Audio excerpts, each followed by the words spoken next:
Summoner's War. 昇竜拳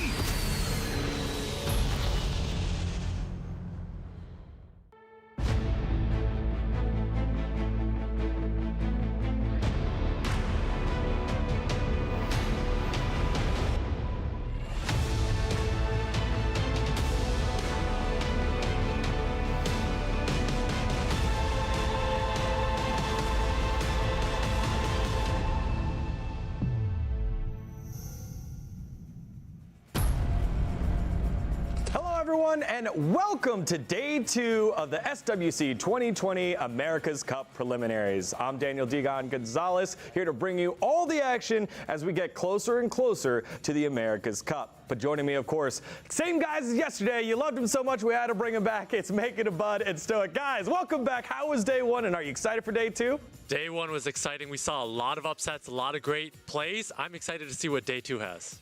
Exactly. We saw a lot of great plays and a lot of great upsets as well. It's just, I'm ready for a new day.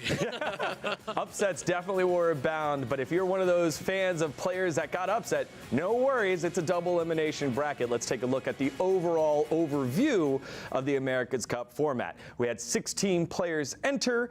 8 players in day 1, 8 players in day 2, and the top 2 after all of them qualify for the America's Cup will head to the World Finals. And as you saw yesterday, day's 1 action was crazy. Today is going to be fantastic. And for any of the players that lost yesterday or lose today, they have another chance next Saturday at 12 p.m. to qualify for America's Cup, which will be happening in October. Day 1 bracket right here, upsets abound. It was a lot of big names. We'll get back to that one because today is day 2. Day 2's action will be playing along here with POPOPANDA and JLN2.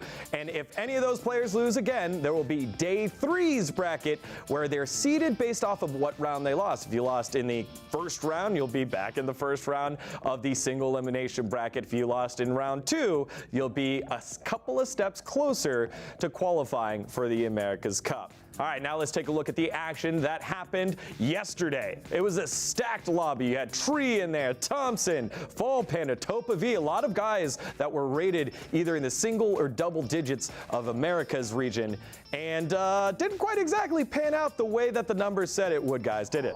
Not at all. Definitely a lot of upsets here. I mean, we saw a lot of upsets here. Raigeki actually having a really strong showing against Tree, going 2-0. But what was more surprising was Tree kind of having some interesting, more questionable drafts, I would say. Picking Artemel into an already laid down Miying. That's generally not very good. And then on the second match, taking a Triton, and then also a Wind Druid, having a really large lack of damage there, and then Raigeki just able to capitalize over time. Yep. We know Tree for being a very aggressive player. It did not show in any of those matches. We see Heaves and Thompson in that first match. Thompson really taking advantage of Heaves when he didn't have any of that immunity. And then Heaves taking full control of Thompson in the following 2 matches after. Yeah, I mean, that one was definitely an upset there. I think on Game 3, what we could point to is that Han pick at the end there. Han really not doing much, and it was a target from Heaves there. Once that went down, there was a lot of back and forth, and ultimately a couple procs won the game there. Yep, yeah, exactly. A couple of questionable drafts, I think, from a lot of the players with how quickly the games are going through. We also saw somebody ban out a unit that they didn't have on the opposite side. That was Fall Panda. Hopefully, that won't be the same by his panda brother, POPOPANDA, as we take a look at today's bracket here for day number 3. POPOPANDA and JLN2 will be your first matchup. KENBALLER, the JMAK, DRMZJOSEPH, and Igor in the Battle of South America with ZEFARIOUS and TROKAMOO kicking off that first round. Guys, what are you most excited about for today's bracket? I mean, I'm most excited for that KENBALLER and JMAK matchup today. I mean, both of them are great friends of mine. They both have very different styles of play. JMAK being a little bit more aggressive, a lot quicker, a lot more daftness. KENBALLER, we've seen him play online a lot. Quite opposite. Ragdoll, patter, very calculated, slow plays. So curious to see how these two do when their boxes collide. So, how about you? Yep, I'm really looking forward to ZEFARIOUS and TROKAMOO. Big fan of TROKAMOO, close friend of mine. I want to see him do well in this match. I don't think it's going to be that easy for him, but I think TROKAMOO could be an underdog in this side of the bracket. Yeah, but before we get to those matches, we got to kick it off with that very first one, POPOPANDA and JLN2. Both these guys, veterans of the space. And as we were talking earlier, you guys said this was going to be such a close matchup. Stoic, why don't you break it down for us? I've never seen a more 50-50 match here. POPOPANDA versus JLN2. I mean, they both have an LD on both sides of their teams and their drafts. We're going to see a lot of back and forth, Gainy Hathor, a lot of splitting that, and kind of very normal drafts coming out of both of them. Yeah, and I definitely think that, again, I echo Stoic's sentiment here, that it will be pretty 50-50. We know that JLN2 does have that ragdoll, but in a pre-ban situation, you can't use ragdoll all the time. You're going to have it be missing at least, in half of your games here. So there's going to be a war between that Gainy Hathor Fran, and then we're going to see some divergence, whether they go Josephines or whether they go Cleaves and Controls into like Chiwus and Okeanoses. Well, day one had one heck of a story be written. To get into day two, here's our first match with the casters, guys. Take it away. All right, guys, here we go. POPOPANDA versus JLN2. Two guys returning for SWC and going to be our first match of today's America's Cup. Can't wait to see who wins on this one here. I think it's actually going to come down to procs here. Their boxes are so evenly matched. Both of them do have experience in SWC. Both of them have been in SWC before. POPOPANDA has actually been in SWC, I think, since SWC1. But of course, neither player actually having made it past a couple of rounds. So not sure if the experience actually matters much, but it's just interesting to note that POPOPANDA may actually be able to deal with nerves a little bit better here. We'll see. Yep, we're definitely going to find out. And we can definitely tell Ragdoll was going to be a first pre-ban coming from POPOPANDA, followed up by JLN2. Pre-banning out the Hathor. Interesting note on that pre-ban on the Hathor, knowing that JLN2 has that first pick. Usually when you have that first pick, you know your opponent's taking away your Ragdoll. Maybe you want to make sure that you get that Hathor. I think we're going to see either a Fran or a Gainy first pick. I think either is fine here. But if he does take that Fran, he is locking himself into a slower speed off the bat. Actually, really interesting. Respects the speed of POPOPANDA a lot and takes that Vanessa. I'm not sure if I agree with this one just because there's other speed leads like Ciara that are so good with additional damage artifacts that POPOPANDA can take to punish this and doesn't even need to take it now. He can take it later and supplement his draft with stronger picks now like a Fran Gainy. Let's see what POPOPANDA is going to be drafting. JLN2 with the 33 speed lead. POPOPANDA bringing out that Fran Ganymede. As mentioned, that Fran Gainy, very standard. Fran giving that immunity with skill 3, giving that heal with skill 2 and cleanse. Very versatile. And Gainy, obviously, we all know what Gainy does. It's pretty strong here. JLN2 going with that Triana daftness. I'm not sure about the Triana here because it's such a stationary unit and POPOPANDA has not shown any type of nuking unit. So at this time here, I think that Triana's a little preemptive. I think Daphnis is a great pick. It threatens both, but POPOPANDA going with that Okeanos and then going with that Terranese. Yeah, bringing out the Terranese. Terranese can be a very difficult unit to be dealing with. If you have a reset out there, it'd be a little important to make sure that unit's not getting its things. Curious to see what JLN2 is going to be responding with after seeing an Okeanos Wind Druid. And I actually really like that Okeanos pick here. Okeanos countering all 3 units of JLN2s, but I actually don't like that Terranese very much. I think it's a little passive and not needed now.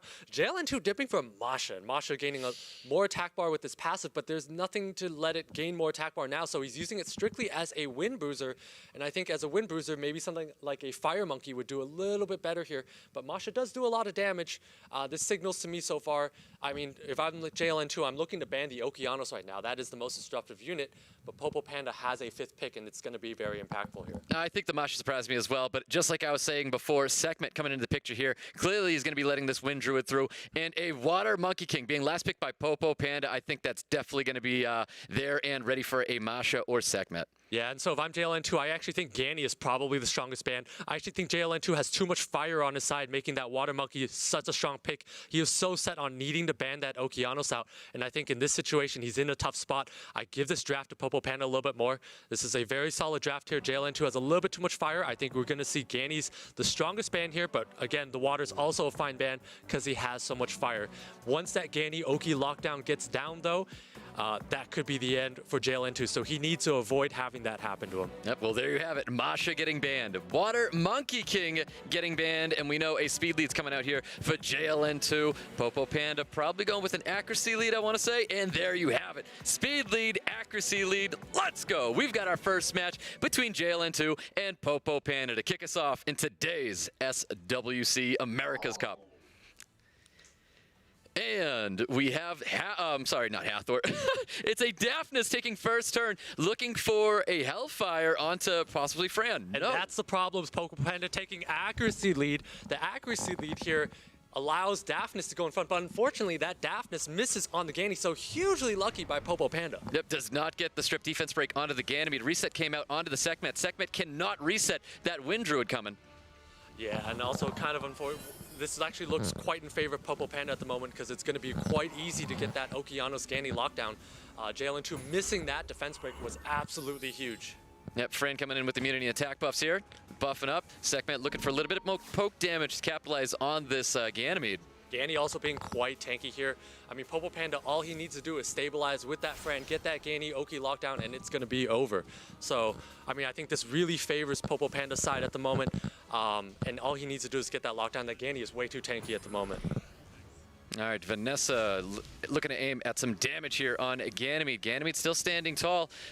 Wind Druid looking for a, nope, goes for that third skill, getting the soul protection onto Ganymede. Yeah, and again, JLN2 doesn't really have any strips outside of that Sekhmet, right? And so that Ganny Oki lockdown is starting right now. And Fran healing up the Ganymede. Okeanos looking for some poke damage onto the Triana. Yeah, and that Ganymede does have skill 3 and skill 2, so you're going to see once he's going to manage the attack bars here, he's going to vent the Okeanos, and luckily gets a huge proc, so he's going to be able to dump attack bars and reset, and then the Okeanos can then stun on the backswing. Yep, Ganymede looking for the reset onto the Daphnis. We've got Wind Druid pummeling some damage into the Triana. Yeah, and again, you're going to see this Ganny Oki lockdown. It's just as oppressive as Ganny Hathor.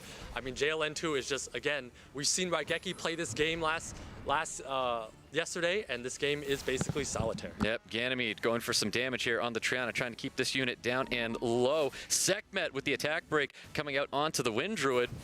Wind Druid pummeling more damage, getting additional turn onto the Triana. Wild Blow coming out, looking to remove this Triana from the field, and it does so. It's going to get revived back with the Vanessa passive. Yeah, and again, I mean, POPOPANDA is just exerting a lot of control here. I mean, he's at full health here, has immunity up. There is really no response JLN2 has at the moment. Yep, Fran getting immunity attack buffs here. Ganymede looking for possibly more poke damage onto this Triana, but goes to the Ventilate back onto the Okeanos. Yeah, at this point, this Sekhmet needs a proc here. It does not get that proc, so he's not going to be able to reset that Okeanos. So JLN2 is going to eat another turn of full team stuns here. Yep, Daphnis just with the first skill coming out here, trying to keep this Ganymede as low as possible. Vanessa pummeling more damage into the Ganymede. Sustain is coming back out, healing up that Ganymede tonight. Rain of Stones coming out by the Okeanos, getting a full team stun and removing the Triana from the field. And again, as you can see, the whole team of JLN2s is down. JLN2 is taking his time thinking about how he could have drafted better. I think it's really about avoiding all these fire units. Of course, POPOPANDA being able to put him in that spot here because of that Shiho last pick. Yep, Fran looking for the attack break on the Sekhmet. Just taking his time. POPOPANDA, taking JLN2 apart here. JLN2, like you said, taking his time, thinking about his next match. And POPOPANDA taking round 1 away from JLN2.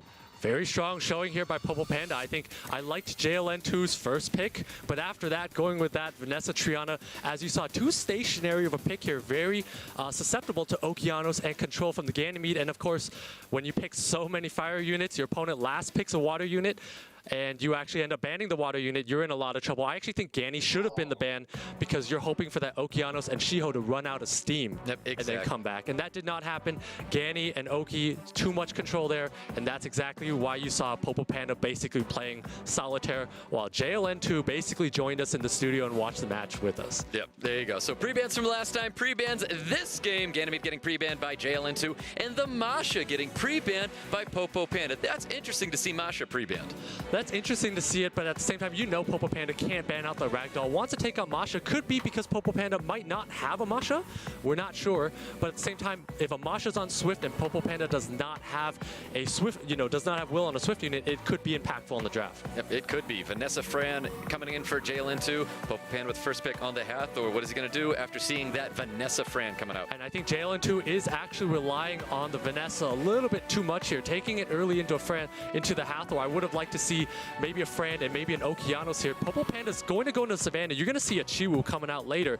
Does not need to take that now because JLN2 has already committed a speed lead to the board, and that's the weakness of taking Vanessa early. Well, Savannah Vigor coming up for POPOPANDA. JLN2 looking to respond. And I think Vigor's an okay player. I really like that Savannah. It does put his draft face up on the table, and that's why he laid the Vigor down here, because JLN2's common response would be some sort of a Ragdoll and some sort of a Wind Monkey here. Instead, again, goes with that Triana. I'm not sure about Triana in this situation because there is no single target nuker from POPOPANDA side, and again, it's kind of stationary team here. I'm looking at a very strange draft coming out of JLN2. It just looks like protect the LD is kind of what he's going for right now. Vanessa Triana Fran, he's got the sustain, and then he's bringing out Ragdoll. And another thing to think about is if POPOPANDA has res lead, it's very hard for Vanessa to sink in defense break, and JLN2, if he's going to intend to win here, needs to get a defense break with attacks on the Ragdoll. So he's lacking a lot of offense. POPOPANDA going with the perfect counter pick of Vertihile, because Vertihile is really, really strong into Vanessa Triana Fran, which just kind of sit there and do nothing. So at this point, POPOPANDA can ban the Ragdoll or can just ban the 5th unit. Really doesn't matter. He's really far ahead in the draft here. I would like to see an Okeanos coming from JLN2 to be able to disrupt POPOPANDA's entire team, but that would be a force ban, which is exactly what a 5th pick is supposed to be. Well, like you said, JLN2 is a very stationary draft at Vertihile, looking powerful on POPOPANDA's side of the field. JLN2 is going to wrap up his draft with an Elucia. Yeah, and again, POPOPANDA's draft is so far ahead that, again, that once you have your 5 units down and you gridlock your opponent, you can just ban out the last unit. JLN2 has quite a stationary team here, but if he can get a defense break and a nuke from the Ragdoll, he could potentially sneak out a kill on a unit. Yep, exactly. Well, here we go, guys. POPOPANDA, JLN2. We're going into match round 2. Here we go. Fran taking first turn for JLN2, getting the immunity and attack buffs up, getting additional turn, possibly going to get the attack bar push back onto the Vertihile, but even chancing a revenge. Yeah, at this point here, this Fran's just here for chip damage, and JLN2 really needs to focus on keeping those immunity ups.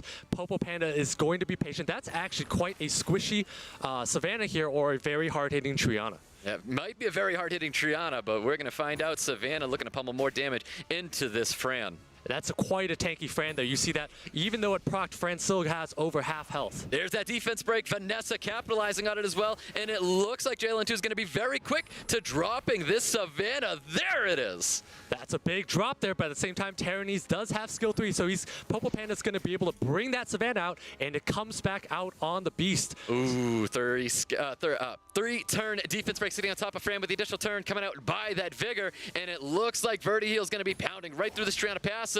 It does not pound through. Big miss on that. Not sure if he calculated that correctly, but again, I think POPOPANDA's going to be able to reset. Vigor's going to be able to provide heals. Vertihile's going to be able to give attack bars to the entire team, and POPOPANDA's just looking for his opening and taking down the squishy unit, which is Fran. Yep, you can see that revive coming out on the Savannah. So strong with Beast Riders because it is back on the Beast. Yeah, and again, that defense break, 3-turn defense break is quite huge here. That Vertihile is going to give a lot more turns to POPOPANDA's team, and he's going to have a lot of shots to go on this Fran. Yep, JLN2 back working onto that Beast Rider, trying to remove it from the Beast. And you can see Savannah going with that great AoE, getting the defense breaks on everybody. Drops that Fran. Fran revives back with the Vanessa passive. Yeah, but if you look at the attack bars of JLN2's side, he's got units that are going to go way after POPOPANDA's. POPOPANDA's going to be able to tee off on this Fran, and this Fran is going to drop. There's nothing JLN2 can do about it. It was a good sleep on the Wind Druid. It's just not going to be enough right now. Vega coming to get the HP block on top of Fran, getting the additional turn with a second skill coming out here. Verti-heal looking to burn through this. Fran doesn't do it, but Savannah's going to finish off the job. Yeah, and again, this is a lot of damage coming out. Goes after the Vanessa here, waiting to take out Ragdoll later because Ragdoll does have that skill 2. Torrent does not want to risk being blown up off the bat. But again, POPOPANDA's just going to cycle turns over and over. Does get a lot of procs on his Vigor. Not much JLN2 can do here. Yeah, like you said, it's a very stationary draft that JLN2 had, and POPOPANDA able to get so many turns with that Verti-heal. Super fast units. Vigor with the additional turn. Savannah pummeling so much damage, and we've got Verti-heal right here, pushing up those attack bars, trying to drop the Vanessa, and Savannah once again finishes off the job. Again, JLN2 down to 2 units. If I were him, it's highly unfortunate. There's not much you can do here. You're just hoping for procs every single turn. But again, with so much attack bar being gained from that Verti-heal, that Wind Druid's going to have revive up again really soon too. That is correct. Verti-heal looking to focus out this Triana. Savannah doing the exact same thing. Once the Triana is gone, this is going to be it. Yeah, again, JLN2 has kind of actually taken maybe a third of the turns that POPOPANDA has taken. It's almost like last match where POPOPANDA is playing solitaire. It's just the fact that JLN2 actually does get to make a few moves here. Yep, POPOPANDA still trying to get rid of this Triana. Triana still holding on. Ragdoll looking to maybe drop this Savannah, but we know that Revive's going to come back again with the Wind Druid. Chooses to go after the Verti-heal. Verti-heal. Revenge is boosting up more attack bar, and you can see he's going to continue going after that Verti-heal. Yeah, I mean, this game is over here. JLN2 should be able to look for that button on the left, that gear button, and go quit battle because this is pretty over. It is a 2-0. POPOPANDA did draft quite intelligently here. So at this point, if I were JLN2, I'd regather myself and think about next week. Even with this skill 2 torrent, it is over. So highly unfortunate for JLN2, but I think if he can regroup himself next week, he's got a chance. I'm glad we were able to at least see the torrent. 70k damage. It's a strong one, but it's not going to be enough. POPOPANDA taking round 2, the 2-0 against JLN2. I mean, what a game there. I think POPOPANDA actually drafted quite well. Really watched for what his opponent drafted and picked the perfect counters and set up his team later, where he didn't actually take the Chiwu. He didn't need to take the Chiwu because he knew there's a Ragdoll left and was actually not scared of that Ragdoll. Digon, what'd you think? Yeah, I mean, it just felt like preparation meets practice, and that's the result that we see here with POPOPANDA. And it felt like he was so ready for the Ragdoll to come in. You know, basically any unit there, any person that has a Ragdoll, you know that's probably something that's going to get banned out. And then in game 2, had the draft prepared for that using the speed lead. So talk to me a little bit more about the speed lead and why JLN2 wasn't prepared for that. Well, I think that JLN2 laid down his speed lead a little too early. Now with the artifacts, there's other speed leads. There's Sierra that became a lot stronger. I mean, there's always Chiwu that's new in the meta this season. So I think laying down that speed lead, especially because it's fire, opens him up to water if he keeps going fire. And that's what you saw in game 1, where that Shiho became such an impactful last pick, where the ban should have been Okeanos, but he couldn't ban Okeanos anymore because of that Shiho. I think JLN2 should not have locked himself into the Vanessa so early. And then, of course, complementing it with the Triana. I know Vanessa Triana is a great combination, but into this matchup, in this meta here with Verti-heals out there, it's too stationary of a pick when you have committed so many picks to the board already. Yeah, Stoic, what does this tell us more about POPOPANDA here? Like, how much more did we actually get from this match, as he's only one step away now from America's Cup qualifying? I mean, what I saw here was POPOPANDA looked at the draft that JLN2 brought to the table and just draft accordingly. I think it was something very easy to see. We saw Vanessa Triana coming out for JLN2, and that's someone who's just willing to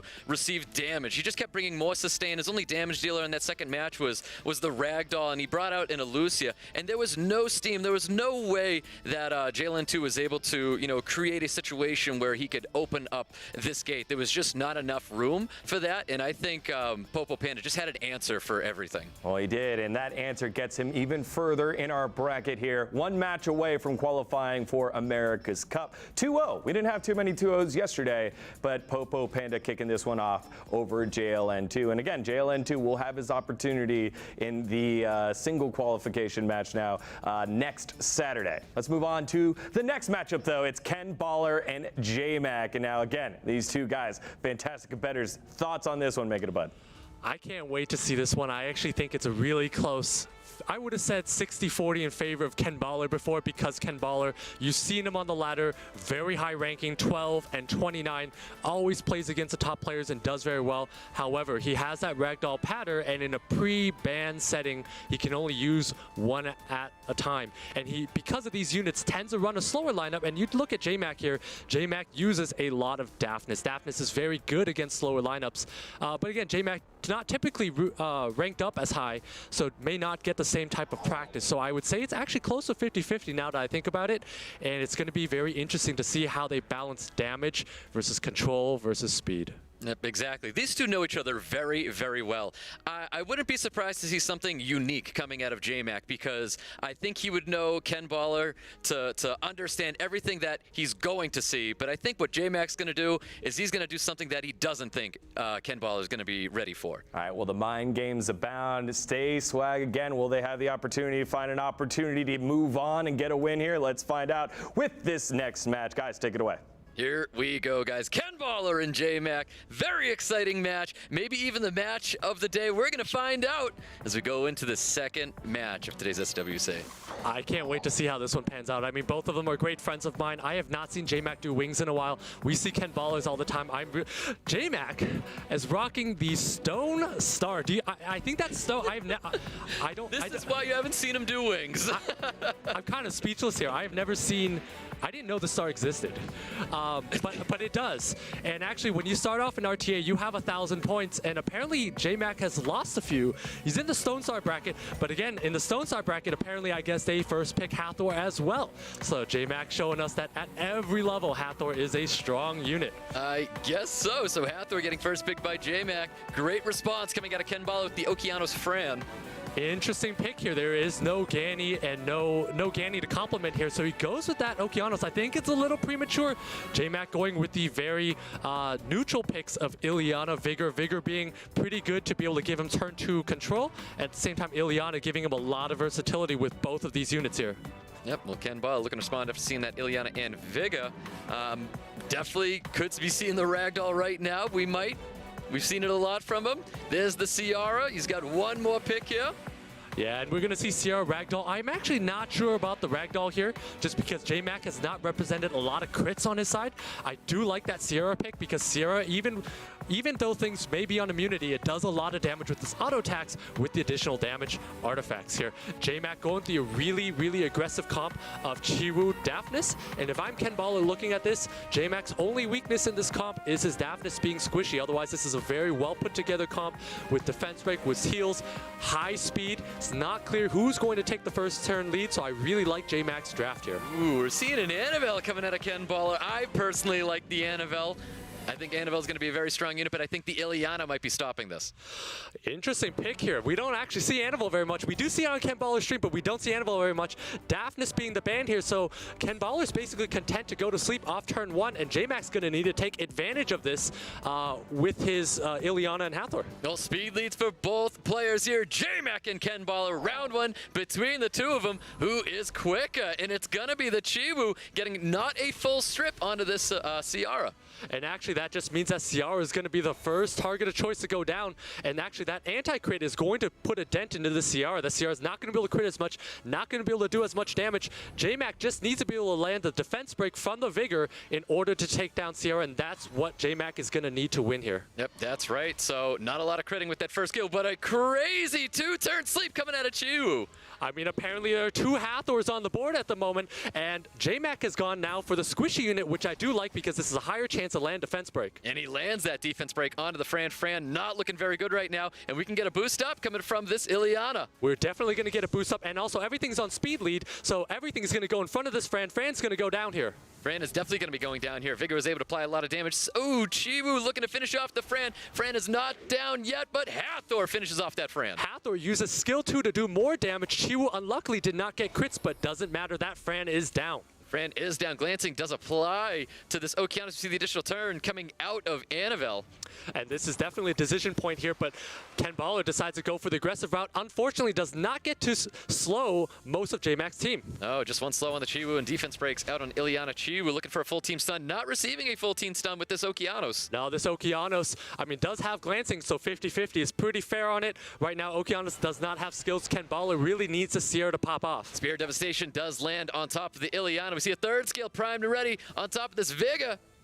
Yeah, and Vigor does. Once Vigor lands its defense break, this is going to be a ton of damage going in. Wow, does not land defense break onto the fire unit Okeanos. That's a big miss on defense break because now this Ileana is going to go down. Yep, that's the unit that's stopping the CR from doing anything out here, and that bomb does land and removes Ileana from the field. Yeah, at this point, I actually favor KENBALLER's draft here because he does have that Annabelle, which still has heal, and he does have Sierra and Okeanos, which represents a lot more threat than what JMAK has. Yep, sustain damage and control on the side of KENBALLER's team, where JMAK needs to find some windows of opportunity. JMAK needs a proc right here to establish control. Yep, there's the attack break going on CR. CR's bombs are not going to be landing that well. The heal block sitting on top of Okeanos. And we know that that Annabelle has heal, so KENBALLER is going to be able to pick his team up. Hathor does have sleep next, so is KENBALLER aware of it? That is the question. Yep, there is the heal. Sustain back on KENBALLER's side of the field. Okeanos look to drop this Chiwu. Doesn't do it yet. We get a nice skill 2 coming out of Viga. And that is a big bomb here. It's going to do a lot of damage at this point in the game.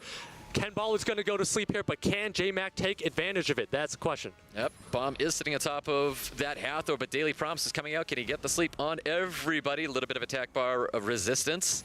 And we'll see how tanky this Hathor is. Is it HP build or is it defense build? Oh, slapping the 2-turn sleep once again on top of Ciara. Yeah, but again, going for that Sierra again because Sierra is a squishy unit, does need to take it out. It is again landing these 2-turn sleeps from Chiwu. Didn't realize there was 2 Hathors on this field. Did not realize there were 2 Hathors, or they had red Hathors, but apparently they do. JMAK landing multiple sleeps throughout this game. Insane, and I think JMAK's going to be able to turn this around where the damage is just not in favor of KENBALLER anymore. It's definitely not. KENBALLER needs to take care of this Hathor, but there is anti-crit on KENBALLER's side here, so as long as he stays alive, JMAK's going to be in a good spot. Yep, well, full team stun sitting on top of JMAK's team right now. Okeanos looking to deal some more damage. Spirit Devastation comes and lands on top of the Hathor, but another additional turn coming out of this Vigor. Looking for the defense break on Okeanos, receives it. Yeah, and this Annabelle does need to proc a couple of times here. Okeanos is going to need to pass back that defense break and hopefully kill this Hathor or this Chiwu. Needs to eliminate a unit now. Okeanos does pass over that defense break. The attack break does go over to that Okeanos. There are 2 turns coming out, Chiwu and Vigor. They're going to take out Okeanos here. It is a crit damage. Okeanos will not be able to survive. And there it is. Okeanos does drop, and KENBALLER with just one more unit, he's able to drop out that Hathor. And these are defense breaks across everything on JMAK's side, so it is not over yet. Annabelle just needs a proc a couple Oh, times. there's the additional turn and finishes off the Vigor. This is not over for KENBALLER. This is not. KENBALLER has this. Annabelle beats Chiwu 9 times out of 10. 9 times out of 10. We get the additional turns. If he does land the sleeps, he has the heals, he has the sustain. JMAK getting so lucky throughout this match, coming down to the very end with a Chiwu Annabelle. Defense breaks do land. This is going to be it for JMAK. Wow! Well done, KENBALLER. What an exciting first match. What a match here. I thought that this was over the minute Fran went down, but, you know, KENBALLER was able to hang in there, do a lot. That Okeanos did a lot of damage throughout the game, and KENBALLER was able to pull through, had a lot of mental fortitude, and was able to hang in there. There was so many times that we thought JMAK was going to have it. We thought KENBALLER had it from the start. Just so many turn of events there. That was exciting. And here we go, guys. You can see the pre-bans from last time. Patter getting pre-banned by JMAK. Ganymede getting pre-banned by KENBALLER. We have new pre-bans coming out now. All right, so at this time, we know JMAK has pre-banned the Patter. He cannot do that again, so he's going to need to pre-ban the Ragdoll here, which means KENBALLER does have Patter, which means that for JMAK, a Hathor is less valuable. JMAK just may want to pre-ban the Hathor so that KENBALLER can't use it against him, because JMAK is probably not going to value that Hathor as much. I'm going to actually anticipate JMAK may want to think about bringing in a Daphnis here, which is quite good against a Patter. Yep, I think we may see the Daphnis coming out of JMAK. We've seen him draft it before. No reason why he wouldn't bring it again here. Yeah, definitely no reason why you wouldn't. And if I were him, you know, we saw how that long game ended where he took out a Fran first and eventually was able to just somehow lose that game. And I think that he's going to want to be able to just take something off the bat. Well, Ragdoll Han. I did forget about the Han that's sitting inside JMAK's box, but KENBALLER did not. Ragdoll Han pre-banned going into this game too. Yeah, I like that pre-ban from KENBALLER, not wanting to take any chances. If you don't have an LD pick and it is a free pick for your opponent, generally pretty safe to take that out of the picture. I think KENBALLER should be taking a Hathor here. Keep in mind there is that Hathor-Ganny combo out in the field, so it has to be one of the others. Otherwise, you're giving JMAK both Ganny Hathor. So KENBALLER needs to split this. Yep, first pick is coming out for KENBALLER. There's that Ganny splitting up that Hathor. Hathor being taken by JMAK along with a Fran. Yeah, very neutral pick here. I do like that Fran pick. Very neutral, very solid. Even if KENBALLER went with the Daphnis, he would be fighting a resist lead. KENBALLER does go with the Okeanos and the Patter. Solid picks over around. That Okeanos counters both units and also that Sierra. So great pick by KENBALLER. Yeah, possible Sierra Daphnis coming out of JMAK, and there it is. Does confirm the Sierra Daphnis. KENBALLER looking to respond after seeing these two high damage units. Yeah, as we said, once a Patter's on the field and JMAK knows it's coming, we know that we're going to see a Daphnis. KENBALLER goes with a Vanessa Triana. This is a great response. We know that Daphnis is going to stay on the field here, and JMAK here also has to make a very strong, impactful last pick. Yep, I think it does have to be a very impactful last pick. Ban might be coming out on one of those Triana and Vanessa units. I would like to see some sort of a Vertihile here and then a ban on maybe the Okeanos or the Ganymede and just cycle turns here. I think that's Jeff's best option here, but does go with the Mi Ying. But Mi Ying is a little weak into immunity, so he's going to need a couple procs on this Mi Ying to be able to land enough damage. That may say the ban might be out on Patter on this one. There's no way you would draft a Mi Ying thinking there's going to be too much immunity out there, too much cleansing. It's either going to be Patter or Okeanos. There we go. And the reason why you got to take out the Okeanos is because if your Fran is banned, you are absolutely controlled with a Ganny Oki lockdown, and you can't have a Ganny Oki lockdown. Well, speed leads are going out. JMAK KENBALLER going into round 2. Let's see how this one's going to be working out. Can JMAK take a victory away from KENBALLER? First turn, Hathor looking at a nice skill 2 onto the Ganymede, receives it. Ganymede doesn't proc out of it. Daphnis, is he primed and ready for that Vanessa? I think Daphnis has got to go on it and trust that the Vanessa is tanky enough to be able to take the... Oh, it's not tanky. It is not. The Triana passive's obviously up. We're going to get the cleanse heal here. I think JMAK was really hoping for it to survive. That's a rough situation in this meta. Usually Vanessa's survive Daphnis and then you have a follow-up backswing to kill it. But Vanessa actually quite squishy. We know that this is going to be high damage. Yep, there's the wild blow coming out onto that Daphnis. There is no sustain. There is no revive on JMAK's side of the field. Looking very, very good for KENBALLER. I mean, that Daphnis is made of absolute paper. We question if it is on 6 runes because that went down in 2 attacks there. Could be just an extremely high damage Daphnis, but we'll never know at this point. And the unit of choice for JMAK is going to be trying to work down this Ganymede first. I mean, JMAK's going to need a million procs here because KENBALLER has lots of immunity, has lots of control from this Ganymede, has defense breaks coming up soon. I mean, KENBALLER's in a really good spot. Yep, KENBALLER has a lot of tools to go through this fight. Even if he doesn't get any of the violent procs, he just has the units. And that Sierra actually taking quite a lot of damage. That Triana is on crit damage, but that Sierra, again, also kind of papery, is going to go down soon, especially with this defense break. Yep, defense break sitting on top of Ciara, and the additional turn coming out from the Vanessa, not finishing off that Ciara just yet. Yeah, I mean, that Sierra, again, taking off too much damage. I know Mi Ying is an LD monster, but it is not one of the best LD monsters in the game. And so 2-on-4 looks very much in favor of KENBALLER. JMAK just not able to get anything going here. Misses the bomb on top of the Vanessa. Don't forget about Ganymede. Reventilating back onto the Triana, having that passive up still.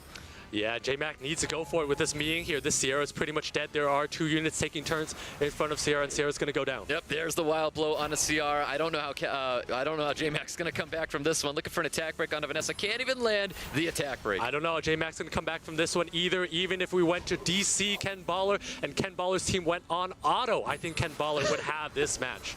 And there you have it. We got immunity coming out here. Patter healing up his team just a little bit. Defense break coming out for Vanessa. Is he going to land this defense break on a win unit? More than likely, and does. Yeah, it does land it on the Hathor. Hathor's going to go down. Patter does do a lot of damage. We all know this is a very well-rune Patter, and we've seen that Triana do a lot of damage, so, you know, unit's going to go down soon. Sleep the Ganymede. You got great damage coming out of this Mi Ying, though. Capitalizing off that defense break sitting on top of the Hathor. And we have Patter looking to do some massive damage with that wild blow. Dropping that Hathor in is just a lonely Panda. Yeah, and this is Miying versus the world here, but the world is 4 monsters, and that's too much for this Miying to handle. Gets the reset, dumps the attack bar. Triana's going to continue focusing down this Miying. Gets the sleep as well. Everything going his way. KENBALLER gets the 2-0 on JMAK. I mean, what a game here. KENBALLER being very, very, very solid with his draft. Very patient, and again, punishing JMAK's Daphnis. And unfortunately, that Vanessa actually, maybe it was by design that Daphnis would die to that Daphnis off the bat. And unfortunately miscalculated by Jeff there and just kind of gave the game off the bat. He really Digon, did. what do you think? Yeah, I think that was probably the best game one we've seen. Like, that was back and forth clutch between Annabelle and Chiwoo. And again, that whole draft, like, you guys were sitting there at the desks going, oh, yeah, JMAK's got it. No, KENBALLER's got it. We're going back and forth. That had to be, like, the best match we've seen so far. Yeah, that match 1 was just so back and forth. I thought that was absolutely great.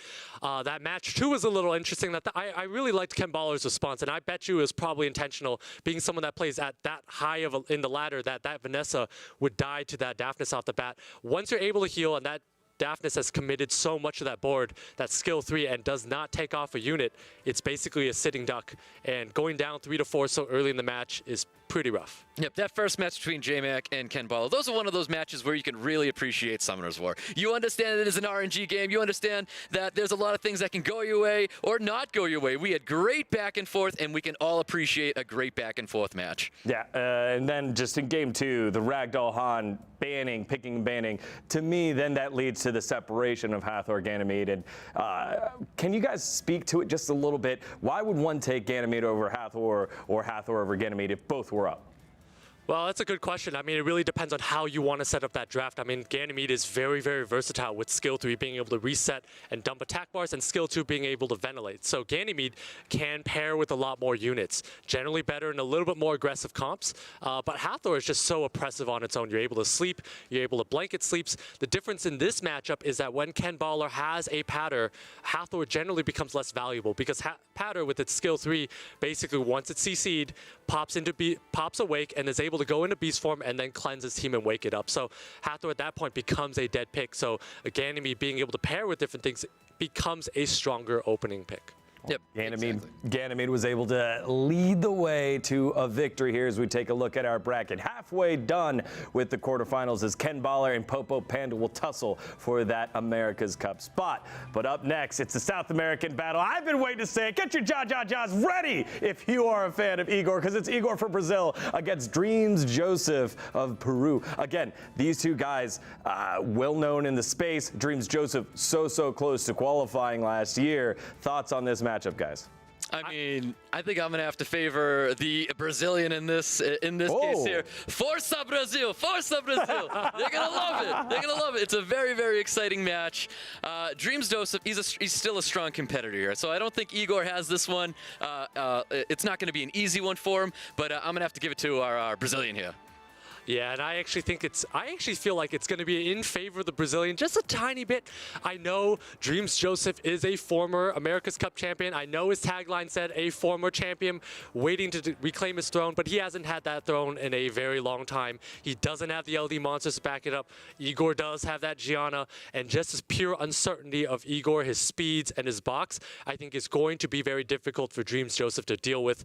But again, DRMZJOSEPH does have deep tournament experience, very solid picks, so it could go anyone's way. But if I had to pick one way, I'd lean toward the Brazilian as well, and I would just want to see some good plays and good matches. Yeah, the experience difference here will be felt, but the preparation will tell who will win. Let's find out right now. Casters, take this one away. Here we go, guys. An exciting match we have up ahead. DRMZJOSEPH, Igor. I can already feel the Brazilian support from here. I really can. Very excited to see this match. Yeah, I mean, I'm excited to see this one as well here. I mean, interesting to see. I would be interested to see how DRMZJOSEPH approaches Match 2's pre-ban. Match 1, we know it's going to be Gianna. And I also wonder what Igor ES decides to draft now once Gianna is out of the picture, because when I fought him on the ladder, he generally goes with a cleave, some sort of a Gianna, some sort of an Asuma type of thing here. So we'll see what they go with. I think they're taking their time and feeling it out, thinking it out, enjoying their moments in SWC. I mean, it's a tournament that comes in once a year. Igor ES going with the Fran pre-ban. Interesting ban on the Fran pre-ban. Maybe did a little bit of homework on DRMZJOSEPH. DRMZJOSEPH doing his homework himself, pre-banning out that Gianna. Yeah, and of course that Gianna is very simple pre-ban. It's a very fast, swift Gianna, so very good pre-ban. Very difficult to deal with in the draft. IGORES takes out the Fran here. You know that makes his Asuma a little bit better.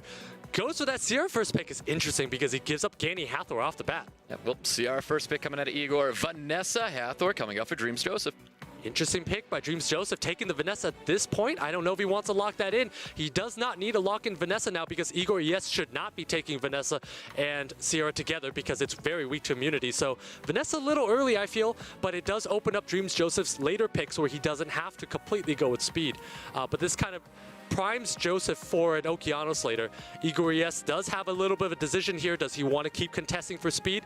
Does he want to slow down? And definitely that Chiwu is telling us he wants to contest for speed. Yep, speed lead, Ganymede coming out for Igor. DRMZJOSEPH. I wonder if we're going to see possibly a Beast Rider coming out of DRMZJOSEPH. I don't know if he has anyone here, but I feel like when I see these speed leads coming out, Ciara, Chiwu, possibly a Beast Rider, there it is. So DRMZJOSEPH's going to be drafting a Masha himself. Yeah, DRMZJOSEPH actually on the ladder, we've seen him abuse Beast Riders a lot. Goes with the Vigor. Vigor very interesting here. This signals to me that Sierra is a likely ban here, or potentially a Ganymede here. I don't think, actually all three bans are on the table here.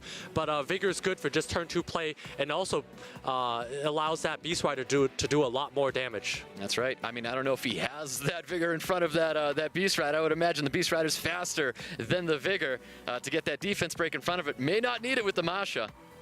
Yeah, again, I do like that Beast Rider pick so much because Igor is weak to fire here. Igor responding with his own Barbara. I do like that pick a lot.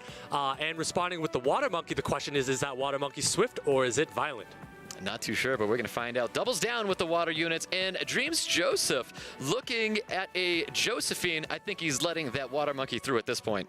Yeah, actually, I think at this point, Chiwu is likely the ban from DRMZJOSEPH's side because he has such a good comp that does not want to be disrupted or controlled. There's too much control from Igor's side in terms of Gani, Water Monkey. Water Monkey's coming through, and we may see the Barber come through, but I think Chiwu should be the ban on the left side. And on the right side, if I was IGORES, I'd be looking to either ban that Hathor or ban that Vanessa. Hathor, of course, being really strong here. Igor not having immunity. If that Hathor is able to go off, Igor would lose the game on the spot. I definitely think he should be banning out that Hathor for sure. He just doesn't have enough protection there. And there's the Ganymede getting banned on Igor's side of the field. Hathor getting banned on DRMZJOSEPH's side of the field. Yeah, interesting picks here. So unless that Masha is on Swift or that Vigor is on plus 300 Violent, I think Igor is going to go first and is going to have a Barbara, Shiho, and Sierra opening, and we may see Vanessa drop off the bat. So I like Igor's opening, but DRMZJOSEPH may have a good turn 2 type comp here. Yep, we're going to find out. Speed leads for both teams. Exciting match we have ahead here. We've got the Peruvian, we've got the Brazilian going head-to-head in our third match in today's SWC. I think I'd have to give it to Vigor here. Igor here getting the first turn with this Chiwu. Chiwu looking for the full strip attack bot pushback. Yeah, and of course we note that Chiwu usually goes first, usually around 310 speed or so, and he is able to strip everything and push everything back here. So Barbara is going to be able to do a lot of damage to this Vanessa. The question is, if it lands a fence break, this Water Monkey's going to be able to take it out, and then Sierra's going to be able to start teeing off by dropping bombs. And there you go. Defense break does land on top of the Vanessa. Water Monkey King primed and ready right behind it. Water Monkey does do a lot more damage with artifacts now, so this skill 3 should be able to drop Vanessa. Don't know what IGORES is taking so long to think about, but I like that. Not as much damage as I thought it was going to be, but he did choose to go after that Vanessa. Yeah, actually good point here. Water Monkey usually does more. It could be the artifacts from the Vanessa, or it could be 5 runes on this Shiho. Possibly. Bomb does land onto Vanessa. The unit of focus is trying to remove the Vanessa from the field. Yeah, and Sierra should detonate here because Vigor does have a heal, and there are shields coming, and there we go. There's the detonation. Masha looking to get a nice defense break, big damage on top of the CR. Gets the additional turn as well. We might be seeing a CR getting knocked down, and we do. It is 3-3. The field is now even. We see units trade there, but unluckily that Shiho is not taunted up here, so DRMZJOSEPH does need to address that Shiho because there are stuns coming. Yep, but the passive of the Josephine is still up. The shields will pop if that stun does come out from the Water Monkey King. So again, IGORES is going to start working that Masha. Once Masha goes down, that is the source of volatility. Although Vigor does have its defense break coming up too, so Igor is going to be taking a lot of damage soon. Yep, he is. We get that second skill from Chiwu coming out onto the Masha. Does he go for that first skill or the second skill? Both skills have a chance to stun. We're probably going to be seeing some shields coming up. Yeah, we're gonna need this Shiho to stun things. Yep, there it is. So 2 stuns, Vigor and Masha coming down. Return stun back onto the Xiao. But the miss of the stun on the Barbara is huge here because Barbara's gonna be able to do damage. No stun once again on the Barbara. Yeah, and the Shiho here is gonna have skills up again really soon. This here Masha gets slept. Chiwoo has been sleeping everyone left and right today. We see another 2-turn sleep onto the Masha coming from Chiwoo, and still no provokes are coming out from this Josephine. Yeah, and this Josephine needs to be unsummoned after this tournament because it has not landed anything so far. The slow does land on top of the Vigor. We see a 3rd skill coming out from the Vigor, not getting the defense break on top of Barbara. And that is another unit that needs to be unsummoned because it has not landed its defense break either, which is what it needs to do here to win. Water Monkey King getting a nice 1st skill stun onto the Vigor. Passive's not up on Josephine. Yeah, and I think at this point, Igor should be just working that. Vigor does not want to be counter-stunned by this Josephine. Again, Josephine not landing. Still can't get that stun. Still can't get that stun on top of Barbara. And I think here, Igor may want to switch on to Josephine. Josephine, generally a pretty squishy target, so we'll see if he decides to make that change. Yep, and Josephine can be that very oppressive unit. Does apply a lot of damage in here. We may see a 3rd skill onto the Josephine and not onto the Masha. We're going to find out, though. I think at this point, this Water Monkey should jump the Beast Rider here and decide to take it down into the human form, and does so. So that Masha's not going to have as much volatility. Yep, you were right. Does go after the Masha, knocks Masha right off the Beast. No additional turns coming from this Water Monkey King. It may be on Swift. And I think we use that skill 3 here to knock back attack bars, allowing that Barbara to do more damage here. We'll see if Igor sees this play. Ooh, Chiwoo looking for a nice 1st kill, 2-turn sleep onto the Masha, not receiving it here. And we have Josephine knocking the Barbara off and finally landing that provoke. Landing it when it counts here. Igor not pushing attack bars, being punished because now Barbara cannot take out that Masha. Yep, Josephine with a nice stun here. Masha pummeling more damage into Barbara. And then Masha trying to finish off the Barbara. Not yet. Vigor does the job. Again, this Chi is basically saving its skills, deciding it never wants to use its skills again after the 1st turn. So right at this point here, there's not much Igor can do with this Chi. It's kind of a dead unit. Yep, things not looking good for Igor right now. Chi looking to do a little bit of damage to that Masha. Masha still holding on. I think we're going to be seeing a skill 2 coming out from this Water Monkey King. Yeah, Water Monkey King needs to stun everything. Does get that stun onto the Vigor. Really needed that. And we have another 1st skill coming from Josephine, possibly going to be stunning up this Chiwoo, and does. Yeah, so Igor needs some procs here, does need to take out that Josephine, and does need to avoid a defense break, does need to do a lot of things. Needs to have a lot of luck go his way in order to have this one. Yep, no stun, doesn't crack the shield on top of that Josephine. Josephine finally landing these provokes that it needed all game. And again, Chiwoo does have 3rd skill, may want to risk not getting counter stunned here because that Shiho otherwise would be stunned by this Josephine. Yep, we'll find out if he does it anyways. He does go for the AoE, gets the full team strip, doesn't get stunned up, but that Water Monkey King from the provoke does stun up the Josephine. Josephine gets those shields right back up. Yeah, and that Water Monkey not being stunned there is pretty huge because that Water Monkey does have skill 3 next. However, we know... Oh! Wow! Chiwoo getting that 2-turn sleep onto the Vigor, but the additional turns are coming up for this Josephine. Josephine looking for the provoke, and the Water Monkey King does get stunned up. That is highly unlucky for Dreams Joseph. Water being slept by fire here, and now his Josephine is in some sort of danger. RNG is a cruel mistress. We get a wonderful 2nd skill onto the Josephine, but Josephine, being the oppressive unit that she can be, finishes off that Water Monkey King. The shred comes out, 3-turn defense break on top of the Chiwoo. Josephine looking to finish off, and Dreams Joseph is going to be taking this match away from Igor. Very solid plays by Dreams Joseph, hanging in there, being very calculative with when to throw down his skills. Even though nothing landed, that Josephine, that Vigor, missing stuns, provokes throughout the game, missing defense breaks. I mean, both units honestly should be just yanked out of the game here. He was able to pull through, hang in there. Igor, yes, kind of not capitalizing on certain advantages, certain situations to isolate units and take down units, and was ultimately punished for it. There was a lot of still really good back and forth in that match. Dreams Joseph showing he didn't have a lot of RNG at the beginning of it, and towards the end he started getting those 1st skill stuns, those strip provokes, and then Igor getting a little bit of RNG himself, just was not able to hold on long enough. New pre-bans going in this match. That Josephine is gone, and Ganymede getting pre-banned by Dreams Joseph. I really like this pre-ban on the Josephine because we know Igor is going to have his Gianna, and Josephine is highly disruptive to a Gianna opening or whatever else Igor wants to throw out. Dreams Joseph does take that Hathor, and actually I do like that Ganny pre ban because when you have a Gianna and Chiwoo type opening from Igor, Igani is very, very strong because it can pair with anything here. DRMZJOSEPH has eliminated that from being possible. So Igor going with a double speed lead, taking a CR away from DRMZJOSEPH's box. We know he likes to draft that CR a lot. So 2 speed leads for Igor. Igor looking at that Hathor. Fran Masha's coming back for DRMZJOSEPH. Yeah, I think Igor, yes, a little too early with the 2 speed leads here. DRMZJOSEPH being very, very calculative with his plays here. Do like that Vigor, Fran. We do know he's going for definitely a turn 2 team here. So Igor ES with a Chiwoo so early pretty much has locked himself into a very aggressive cleave, control, dominate the game off the bat type comp. So I really need to see that. Some sort of a Barbara like he's doing, maybe another Daphne, some sort of a nuker to be able to capitalize off of the first 2 picks that he's taken. Yeah, I like DRMZJOSEPH taking back that the Masha that he had before, bringing out the Vigor. I agree with that move. Igor coming out with Gianna. We're going to see the LD Nat 5 finally, and Barbara. Yeah, so at this point here, Igor, yes, does have a lot of threat. He's got double bombs from the Sierra Gianna. Does also have the Barbara and a very fast Chiwoo. We noted that Chiwoo went in front last time. DRMZJOSEPH praying to RNG because he's laid down a Diana. And also, I'm not sure about the Vanessa, but I guess the Vanessa also makes it so that the Vanessa is the targeted choice, and Igor has to get through that Vanessa to be able to win here. Yep, Vanessa Diana being drafted by DRMZJOSEPH. You can already tell that Barbara's going to be let through because Diana was drafted. One last pick for Igor after seeing a Vanessa Diana come out.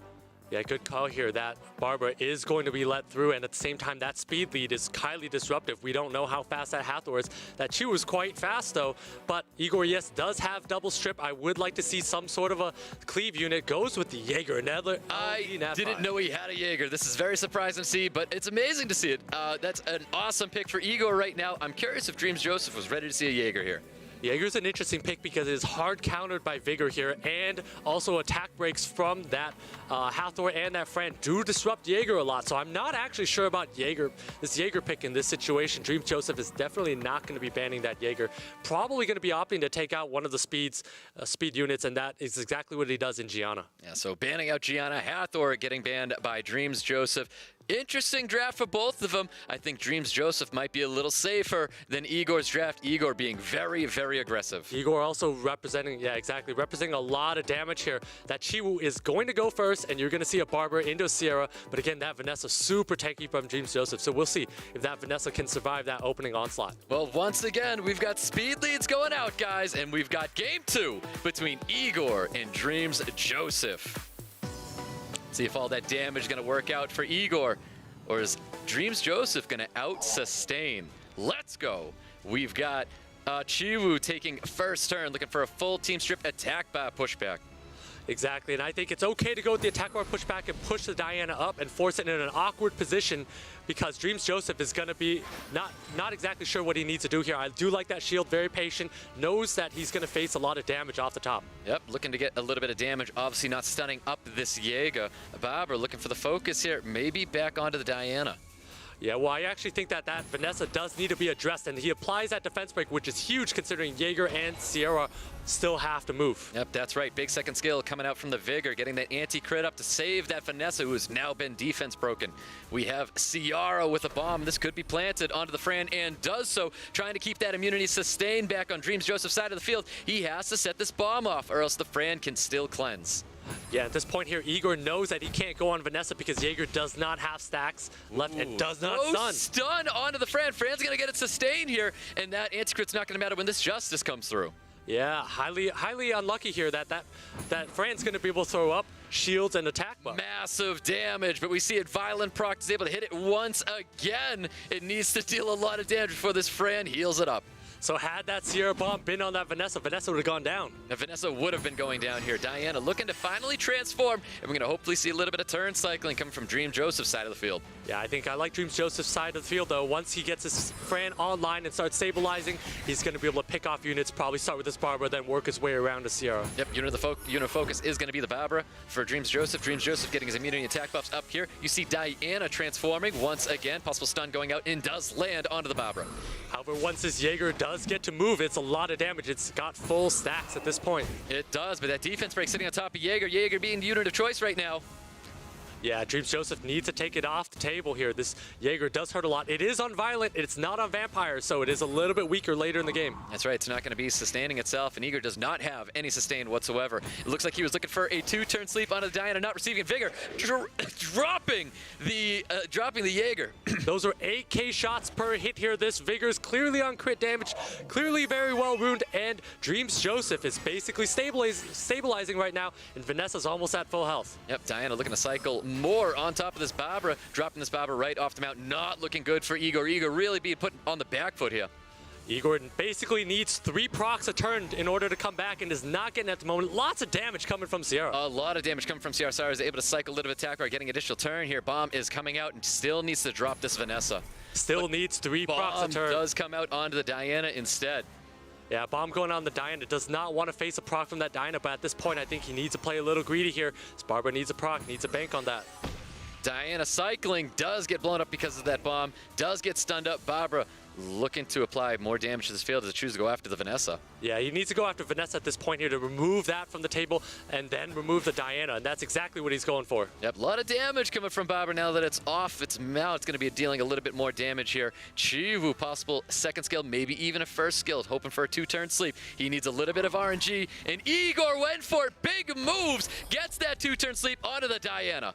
We've seen it again and again. The red Hathor has come in, sleeps at Diana, and now IGORES needs to work on this Vanessa. Yep, here we go. More focus. The focus was changed, maybe to cycle a little bit of attack bar onto that water unit. Does try to cycle attack bar, but that anti-crit did not allow that Sierra to cycle very much. Yep, Vigor looking to probably take out the Barbara here. Yeah, once that Barbara goes down, it's going to be 4 units to 2 here, and that Sierra needs to go off. And there is the Shred dropping that Barbara, looking very good for DRMZJOSEPH.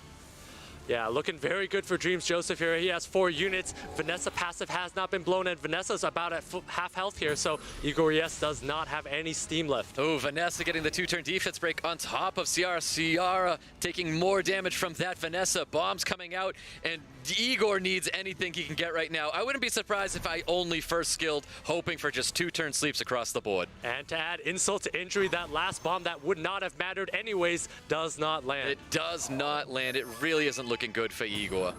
It's not looking good for him this week. Maybe he has better luck next week. But for now, DRMZJOSEPH will be moving on. Yeah, Chiwu going for a 2-turn sleep onto the Diana, not receiving it. Sierra crossing his fingers for some serious bomb damage coming if it could get the additional turn. It doesn't. Chiwu could be landing 5-turn sleeps and it would not do much. That's how far ahead DRMZJOSEPH is right now. More safe plays coming out of DRMZJOSEPH, healing up.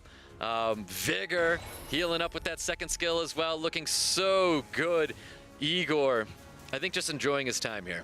Igor enjoying his first time in SWC. You have to savor every moment, even if you are losing. And there you have it. DRMZJOSEPH taking match number 3 away from Igor.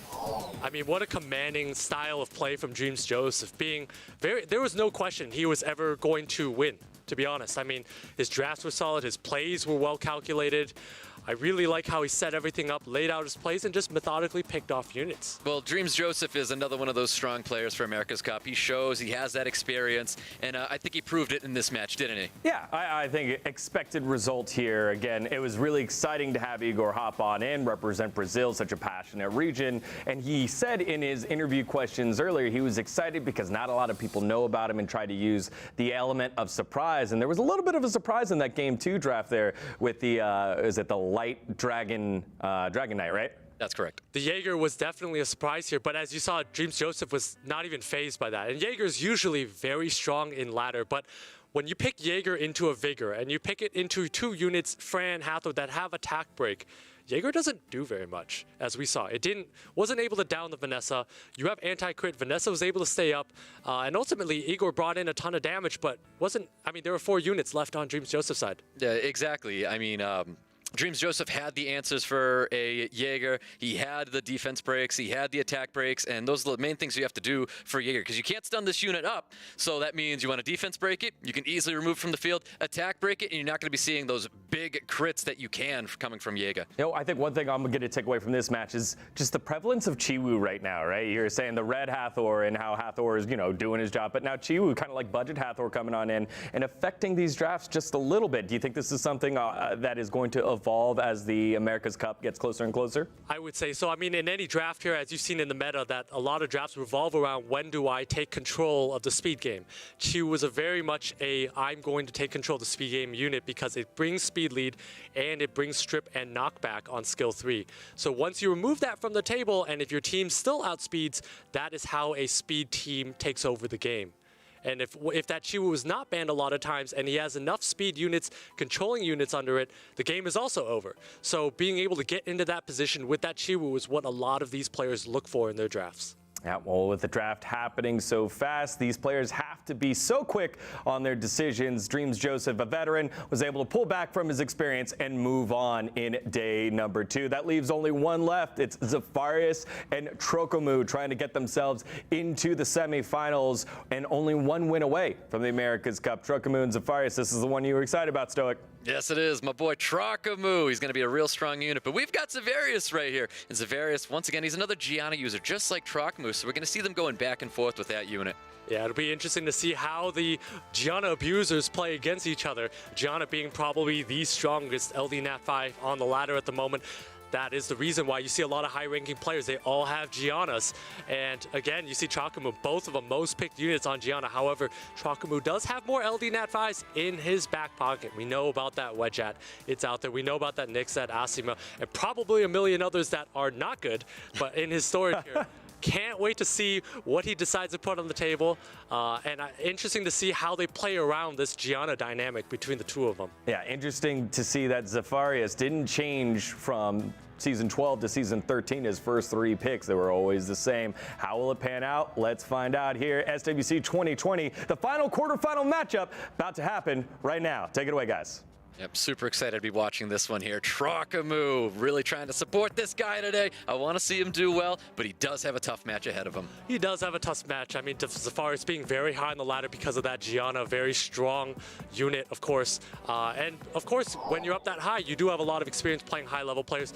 TROKAMOO, as you see, has 2 red stars, has not been playing as much, not that high on the ladder. So we'll see if experience on the ladder comes into play here as we see how this unfolds. Well, pre-bans are going out here. I'm curious if we may see a Gianna ban. I don't know. It could happen. It may not happen. I'm wondering if ZEFARIOUS did a little bit of homework knowing what TROKAMOO has in his box, not just that Gianna. I think you will see Gianna pre-banned a couple times, and it will depend on who has that first pick or not. ZEFARIOUS here and TROKAMOO both kind of playing this rock, paper, scissors matchup. If Gianna is banned here, Gianna and Chiwu pre-banned. Gianna, Chiwu playing, and I think both of them draft that unit, so both Gianna and Chiwu being banned out. TROKAMOO nor ZEFARIOUS can draft any of those units.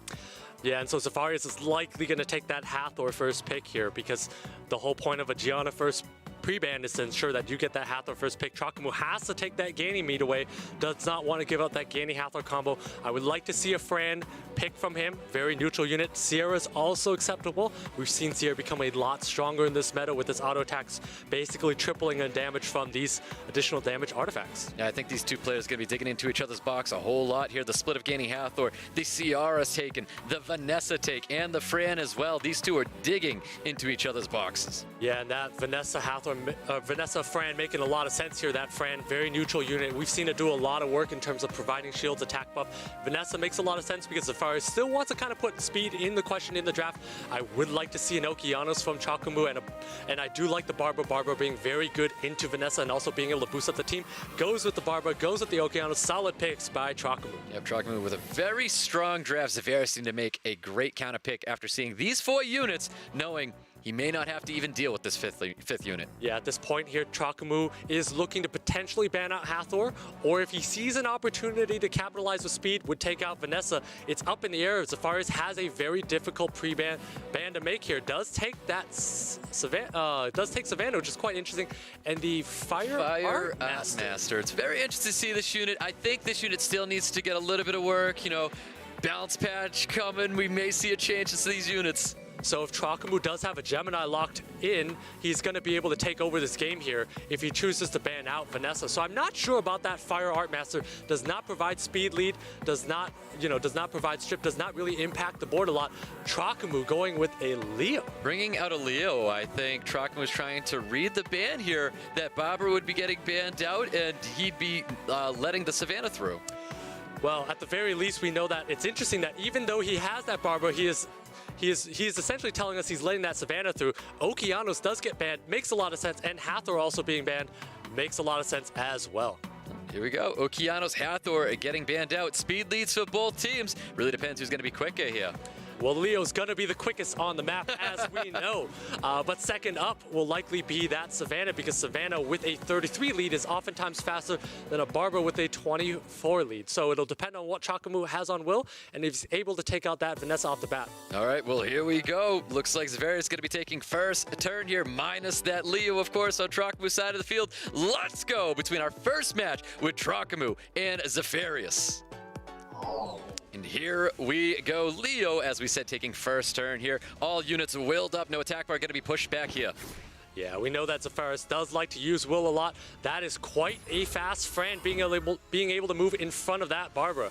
Yep, in front of that Savannah and in front of that Fire Artmaster. Yeah, and Fire Artmaster's going to strip everything up. And again, this Savannah's going to be able to move and lay defense breaks on everything. So ZEFARIOUS is going to be in a very good spot. Very good spot. He can apply a lot of damage to all these defense breaks across the board. Barbara looking to focus out maybe this Vanessa first, and does so. All he needs is a proc to be able to lay in more damage. TROKAMOO is going to be able to get a few turns here, so a couple procs would put him in a good position. It would. Gets the reset onto the Vanessa. Bombs coming out onto Vanessa as well. The only unit that does not have any will, he's got to choose to detonate this bomb, and does so. Stuns it up, gets the additional turn as well. That's a big proc there, because he's going to be able to lay a bomb in again next turn here, and this Leo is going to be able to finish off this Vanessa here. And goes for a massive torrent, finishing off that Vanessa here, gets the additional turn as well, and he starts to work on the Savannah again. Those procs are giant because he's able to shake off defense break. This Savannah has to go for something that is not Leo at the moment. Here comes an awesome mechanic, and he puts that Leo away in a scroll. Puts that Leo away in a scroll, and that allows Savannah to do more damage because everything is faster now, and Ganny goes down. Yep, that is right. Massive damage coming to Ganny's way. Ganny being removed from the field. Bomb does land on the Savannah. He does not have the detonate here. Does not have the detonate. He needs to go for skill 2 to try to get this Savannah down, because Savannah, once it gets its skill 3 up again, is going to be very impressive, and TROKAMOO can't take that. Ooh, defense break does land, but the additional turn does come out for the Barbara. Barbara looking to drop the Savannah off the mount. Does not do it. We've got the cleanse waiting for that Savannah. Does not do it. Attack broken and glances. Does not do enough damage. There's the violent procs coming out of that Fire Artmaster, applying more damage to this Ciara. Savannah pummeling more damage into Ciara. Can Ciara get an additional turn here? Really could turn things around. If it does not, and we have the Leo back. The Leo is back, and the Ciara does move in front of Savannah here, so TROKAMOO might be able to take out this Savannah if Ciara does get enough turns. Fran looking for the attack break on to that Ciara. Ciara's bomb damage is not going to be as much now. Yeah, but at the same time, the Ciara does have auto attacks, and with those artifacts, does do a lot of damage. Goes with a skill 3, getting the attack buffs for his full team. Savannah looking to drop the Ciara, does not get it. Does not get it. Highly unlucky, and this bomb going down, but the bomb gets resisted on top of the Savannah. He really needed that bomb to land. Unfortunate to not get it. I think TROKAMOO does need to take this Savannah off the beast, and that's exactly what he does. And he does. He needs additional turn. I don't know if he's going to get it. We're going to find out. Does get the additional turn. Bomb is coming out. It is not attack broken this time. Does land it on the Savannah finally. Very huge proc there. Does land that bomb. I would have liked to see it go on Fran instead, because there's a Barbara moving, and that would have been a dead Fran anyways. Barbara looking to focus out this Fran right now. Fran has sustained attack buff. Immunity is coming up here. Yeah, at the same time, this Barbara does have the human form left, so TROKAMOO does still have a chance. It's actually still 50-50. Ciara does go down 2 units versus 2 units left. That's right. Chooses not to use that scroll just yet. He's holding on to it. Yeah, and again, TROKAMOO does have damage coming out from this Beast Rider, although it's slowed down from this Leo. Yep, and the HP is going to get healed up here from this Fran, be able to get that 3rd skill up. And there is the scroll trap once again, trying to put down that Leo, and gets him.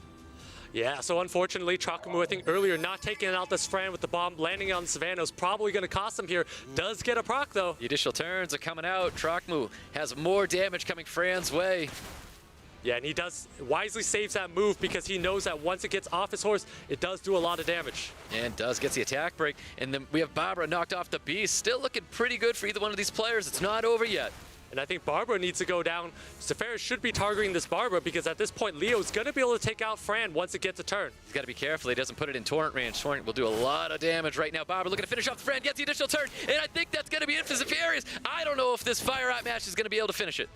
Huge plays by TROKAMOO, taking out that Fran. ZEFARIOUS here, looking like he's in a tough spot. Fire Art Master is a shiny new toy, but might not have been the right toy. Just because it's new does not mean it's good. And the Barbara pummeling more damage into this Fire Art Master. We get a primed and ready turret. Massive damage coming towards that unit. TROKAMOO taking round 1. Wow, I mean, we did get to see a Fire Art Master, first one of the tournament. Quite awesome to see it, but again, showing us maybe it needs a little bit of a buff. It did seal away that Leo off the bat. Twice, actually. Twice. But I do like TROKAMOO's draft there. I thought it was very interesting when you go speed, control, Gianna, Okeanos, Gianna, or no Gianna, but Okeanos, right? And all the speed units, Barbara, and then you lay down a Leo at the end. I do like that mix of speeds, and it changes the draft dynamic a lot. Yep, but good back and forth. Great match between the two of them. We're going into our round 2. You can see the pre-bans from last time. Gianna and Chiwu getting pre-banned. New pre-bans are here. We've got a Vanessa and Barbara getting pre-banned by ZEFARIOUS. Interesting choice here. This tells me TROKAMOO's first pick is very likely going to be a Ciara if he takes out that Vanessa. I could also see him going Hathor first pick, but then that allows ZEFARIOUS to have that Ciara. Or that Hathor. Instead, ZEFARIOUS goes with the Sierra Hathor because TROKAMOO goes with the Gianna first. Interesting choice here. Yep, Gianna first pick. ZEFARIOUS stealing that Sierra Hathor away from, like we said, they're going to be digging into each other's boxes a whole lot here. And I think TROKAMOO has to take the Ganny at the very least, but we're going to see if he dedicates this draft to speed or if he decides to slow down. Goes with the Ganny Oki, very aggressive. I really like this draft here. Sets up very well to Gianna, and we know TROKAMOO has speed leads in his back pocket. We'll see how ZEFARIOUS responds here. Not having really another unit to disrupt, needs some sort of a Chiwu if he wants to play the speed game. Yep, TROKAMOO's a very, very fast player. We're going to be finding out in this next match here. ZEFARIOUS looking to respond after seeing an Okeanos Ganymede. Yeah, decides. You can already see the Josephine.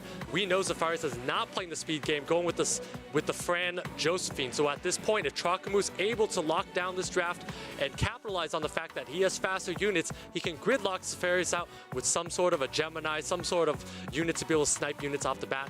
I would like to see a Daphnis, maybe even like a Wedgeat, Dozer, something interesting. ZEFARIOUS does bring in that Josephine and Fran. We've got these 4 units here. TROKAMOO bringing in a very aggressive draft here, wrapping up with a Bulldozer and a Wedgeat. And I love that pick, that Wedgeat Dozer. It's going to threaten to kill off the bat.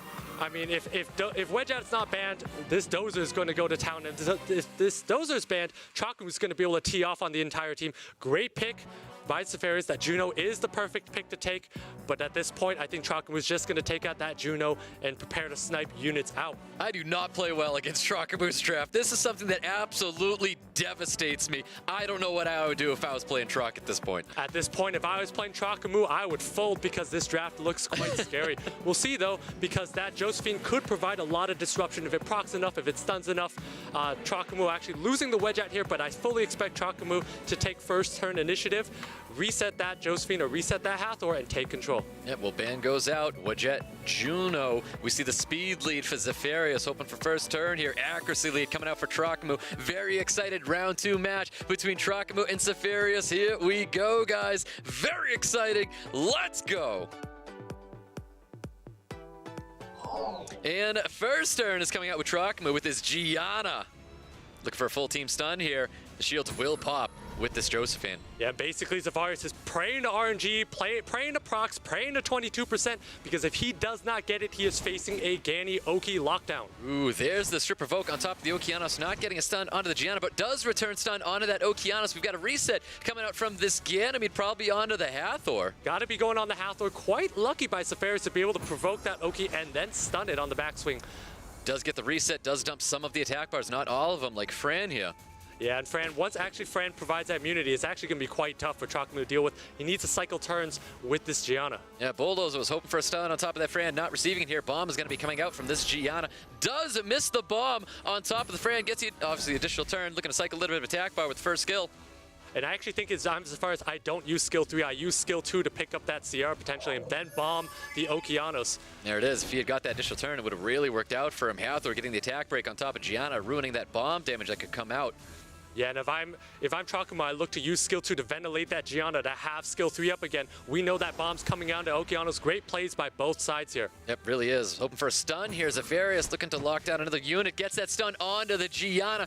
Bomb is going to keep coming out as well. Places it on top of that Okeanos. He has to detonate it so he doesn't pass over that bomb as well. Gets the detonation and stuns up that Okeanos. So ZEFARIOUS here actually able to come back here because his Josephine did do a lot of work. Not a Dreams Josephine, it's a ZEFARIOUS Josephine, so he's able to do quite well here. Bulldozer not finishing off that Fran there with the third skill.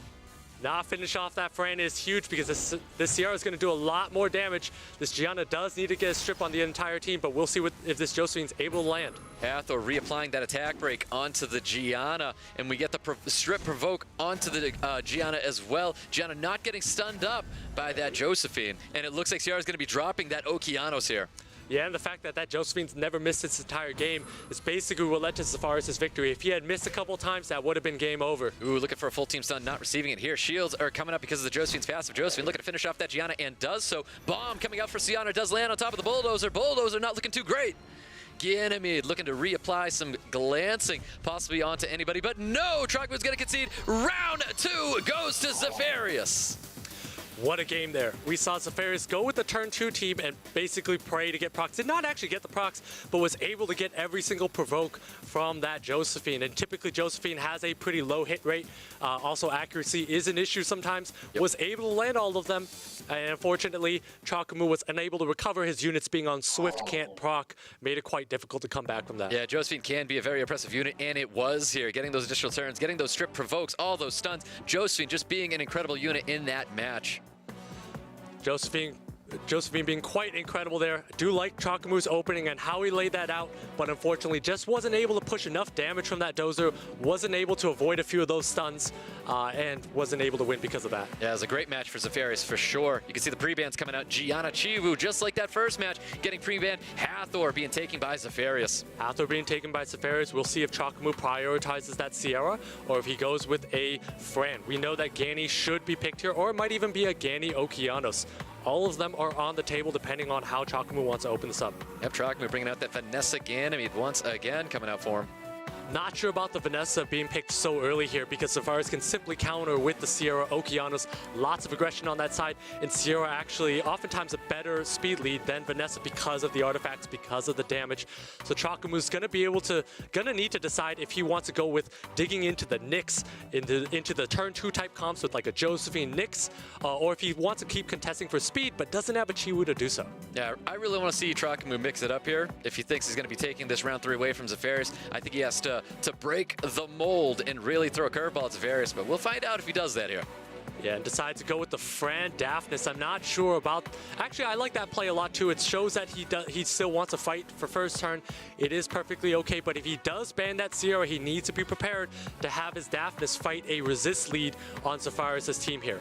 Well, ZEFARIOUS still looking very, very good right now. Sierra Okeanos bringing back that Fire Art Master. I don't know how I feel about this unit. I still think they need a little bit of changing before we see him in SWC, but it's back. It's in this round 3. We'll see how it works out for him, and he wraps it up with a Savannah right next to it. So TROKAMOO, you definitely see from the timer here, he ran out of time earlier, and at the same time, the weakness in ZEFARIOUS' draft is Sierra, but again, TROKAMOO going for the Leo. I'm not sure about this pick here because Leo is actually not the best into an Okeanos. Quite good into Savannah. We know that's being left, but again, that Fire Art Master, as we saw in Game 1, actually quite decent into Leo here, allows ZEFARIOUS the option of taking out Leo whenever he wants. Yep, well, the Leo definitely says the Savannah's going to be going through here. We'll find out how impactful that Fire Art Master is, because maybe TROKAMOO could pre-ban it here. And I think Daphnis is going to be the ban from ZEFARIOUS' side. That's the only unit that really threatens him a lot if in case that Okeanos is banned. Nope, there you go. Hathor is banned. Fran getting banned on TROKAMOO's side of the field. And we're going to have an accuracy lead coming out for TROKAMOO. And I want to say a speed lead coming out for ZEFARIOUS. Yeah, I'm not sure about this here. I mean, TROKAMOO without immunity is going to be locked down by this Savannah, by this Okeanos. And Okeanos is also going to be able to reset this Daphnis off the bat.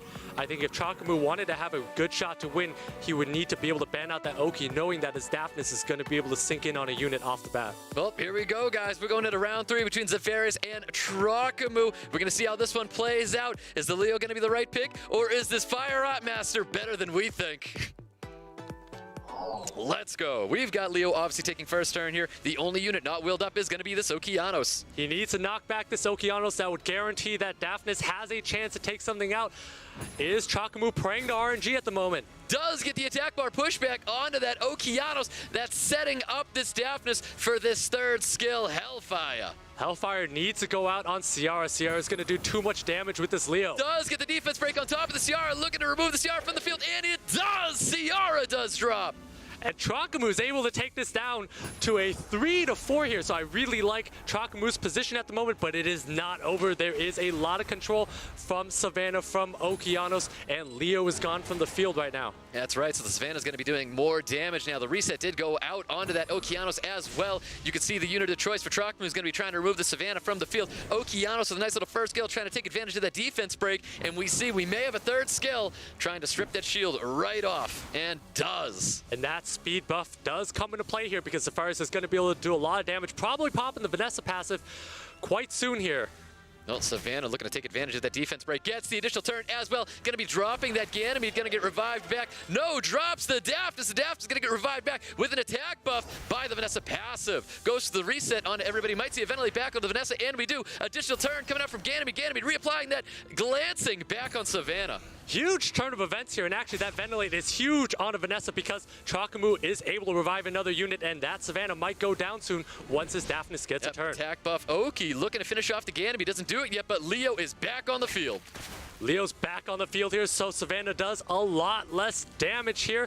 Okeanos is going to be moving after this Daphnis, so I believe this Savannah will be going off its beast right now. Yep, and there you go. Savannah was able to proc the passive of Vanessa, bringing back that Ganymede once again. Daphnis looking to knock this Savannah right off the beast. Does so as well. We're going to see more damage getting pummeled in, getting the additional turn, dropping that Savannah. Not looking good for ZEFARIOUS. Not looking good for ZEFARIOUS, but looking great for TROKAMOO. TROKAMOO able to take out the Savannah. Huge proc on the Vanessa. They're pretty lucky they're able to do that. Transfer defense break and do a lot of damage to Okeanos. Exactly. Okeanos dropping that Daphnis. I don't think it's going to be enough here. We've got this Fire Atmas with the nice little skill one, trying to remove some units from the field, but chooses to go after the Vanessa anyway. Seal of Magic coming out onto the Okeanos. Okeanos is going to be dropped here by the Vanessa. Not looking good, and this is going to be it here.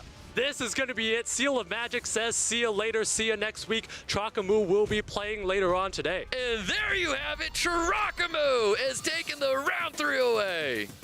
Huge plays by TROKAMOO. I really like that draft. I like that Leo pick. That being able to play for speed and then dip into a Leo is not something that is easy to do in a draft. It is quite difficult. You see a lot of that Ganny Hathor.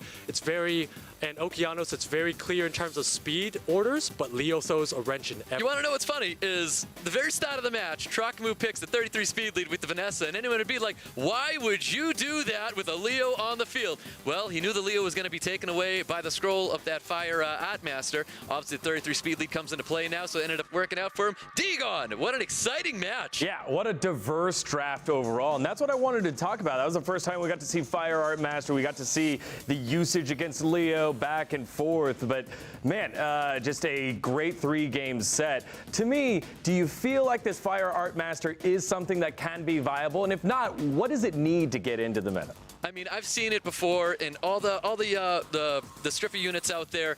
Great buffs for them is when their strip does something a little extra, whether it's attack bar pushback, applying glancing, or anything like that. And these, the Fire Atmaster in particular has a strip and an attack buffs its own team. But if it had possibly like an attack bar pushback or a glancing or something like that, anything, I think it just makes that strip just a little bit better. I mean, if it had that attack bar pushback, I would be summoning 1,000 scrolls right now to get it. That sounds busted. I actually think it does have a place in the meta. I mean, you saw it going to Leo. It's actually a great pick in there, but you know, it's a unit that doesn't have high base speed, and so by that nature, you have to bring speed lead with it. And whenever you do that, it does leave your draft a little open into your opponent outspeeding you or going for turn 2 because your draft is a little bit face up at that point. Yeah, the other one that we saw that was a bit unique there from TROKAMOO was the Bulldozer. Bulldozer coming by, not quite working out. Can you explain the thought process behind that pick? Yeah, I mean, the Bulldozer here is just because once it gets defense buff, it does a lot more damage. It basically kills a unit off the bat. TROKAMOO at that point is signaling that he's comfortable enough with the control that his Gianna, Ganny, Oki gives him that he's going to be able to get this Dozer off even if the Wedgeat is banned. But as you saw, that Josephine basically stunned everything every single time, and it was a lot to take in, a lot for ZEFARIOUS to handle, being provoked by the Oki and then stunned on the back turn, and was not able to establish control. Yeah, definitely draft diversity in that game, strategy diversity, but overall, TROKAMOO is the one that's able to move on. Congratulations to him. Let's take a look at the bracket here. We've got our 4 players vying for those 2 automatic spots in the America's Cup. POPOPANDA, KENBALLER, DRMZJOSEPH, and TROKAMOO after a great set. Guys, which one of these first quarterfinal matches surprised you the most? I would expect the JMAK KENBALLER one to have gone a little bit further. I would have liked to see a 2-1 just to have another match. That was my most anticipated match of the day. I wanted to just see more of that matchup. Right. But I did think that it was pretty close 50-50, and KENBALLER came out ahead. I am surprised that JLN2 lost so easily to POPOPANDA in the manner that he did, 2-0 and POPOPANDA not losing a single unit. I thought that one was, again, a little bit closer to 50-50 because of the sometimes having a ragdoll and then fighting over the same units, but clearly it was not just based off of the draft. How about you, Stoke? Yeah, for me, it was that first match, JLN2 versus POPOPANDA. I always knew JLN2 was a pretty clean drafter, and we did not see that. I saw a lot of things that I just was very surprised to see coming from JLN2. Like, he kept coming back with that Vanessa Trion, and I just don't think that was a normal play for him. I think maybe the nerves might have got him this time, and he just went for something safe, figured it was going to be working out for him. But that surprised me a lot coming from JLN2. Yeah, well, we saw aggressive plays, we saw conservative plays, but the quarterfinals of day 2 has now concluded. We will have the semifinals after we take a short break. But as always, all of you, I saw you on YouTube yesterday spamming, hey, where's the code? It's right here. Sunday Mana, 100 energy, and 100,000 mana for you guys out there. Thank you so much for watching. We're going to take a short break. When we come back, 2 more players will join the day 1 winners in the America's Cup. We'll see it in just a bit. See you in a little bit.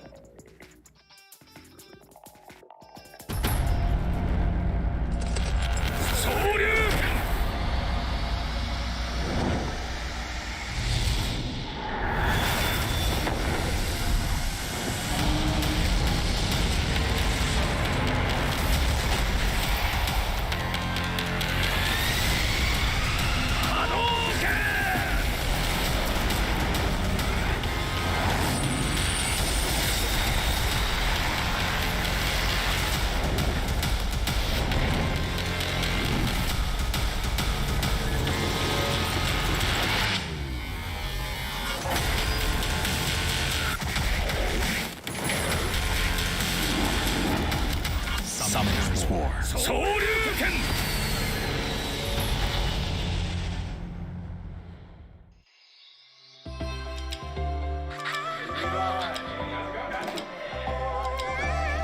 Where the Summoner's War goes here too. Hey guys, how's it going?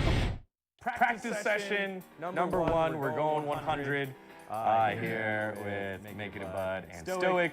All right, let's do it. Let's take a look at the bracket here. Americans showing up here in True Whale, and Freeman from China will be playing on the bottom side of the bracket. Guys, who you got in this one, Make It a Bud?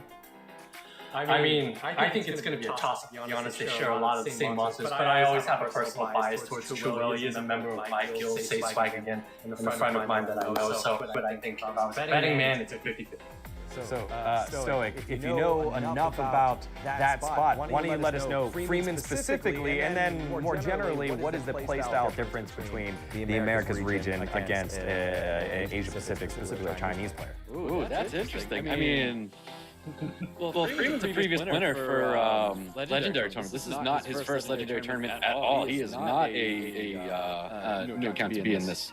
So when I look at people or players from that side of the world, they're always very LD heavy. I don't know why, just always seems to be that way. But I mean, True Whale's definitely a heavy LD user as well. I mean, all right, well, we've set the stage for the matchup. LD Heavy, who will be joining our fellow in the finals? Let's find out as we take a look at the pick and ban. Pre-bans are going out. We've got Gianna getting pre-banned by True Whale, and Fran being pre-banned by Freeman. Interesting. Yeah, and so if I see a Judo last pick, if I'm True, I know that my Ileana's coming through, and my Hathel and my Oki are both likely to come through. So leaves us down with Jaeger and Ragdoll there, man. Ragdoll being taken out, and Gani being taken out on the other side.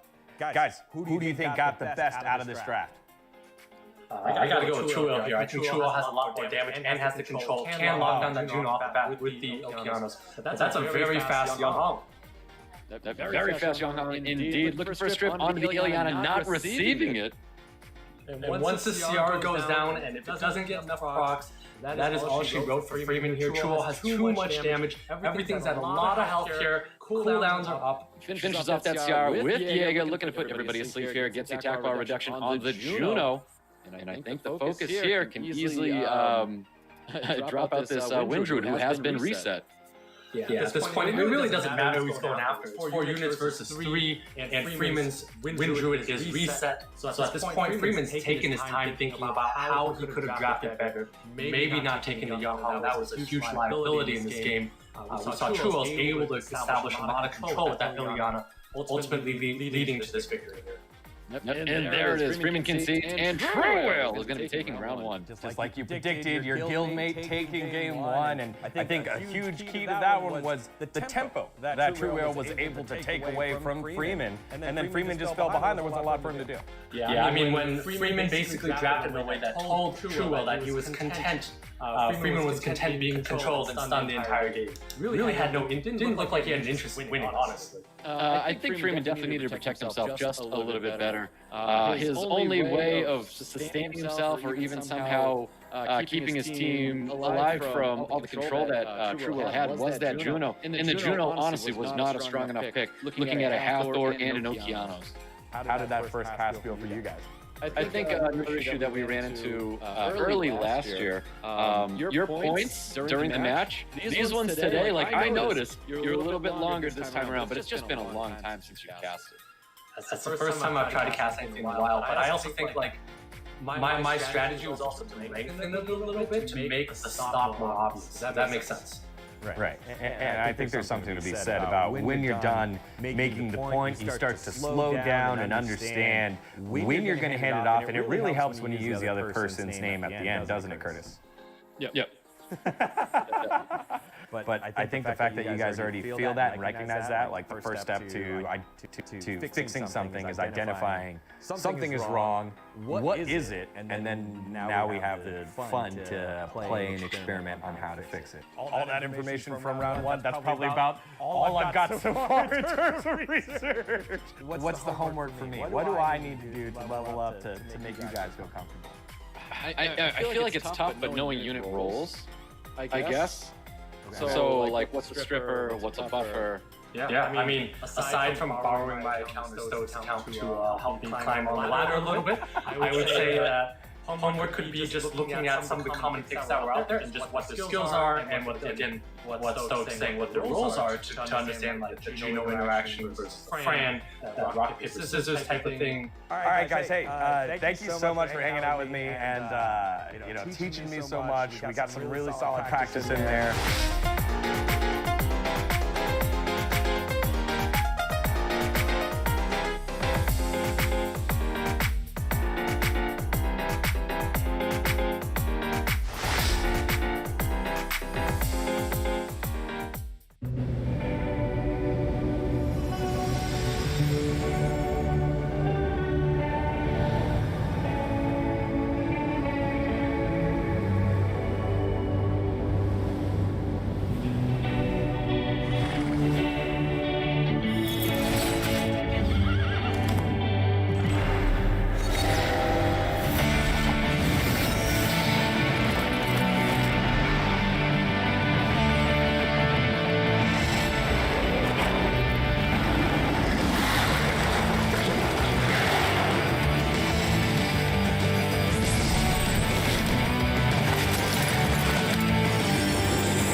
and welcome back to the SWC 2020 America's Cup preliminaries. Man, after that video, I don't know about you guys, but I'm absolutely hyped up to get ourselves to Worlds. And to do that, we got to get through these preliminaries. I'm Daniel Digon Gonzalez, and to help us do that, we've got our casters right here, making it Bud and Stoic. Guys, quarterfinals already done, semifinals underway. Day 2, how's it been so far?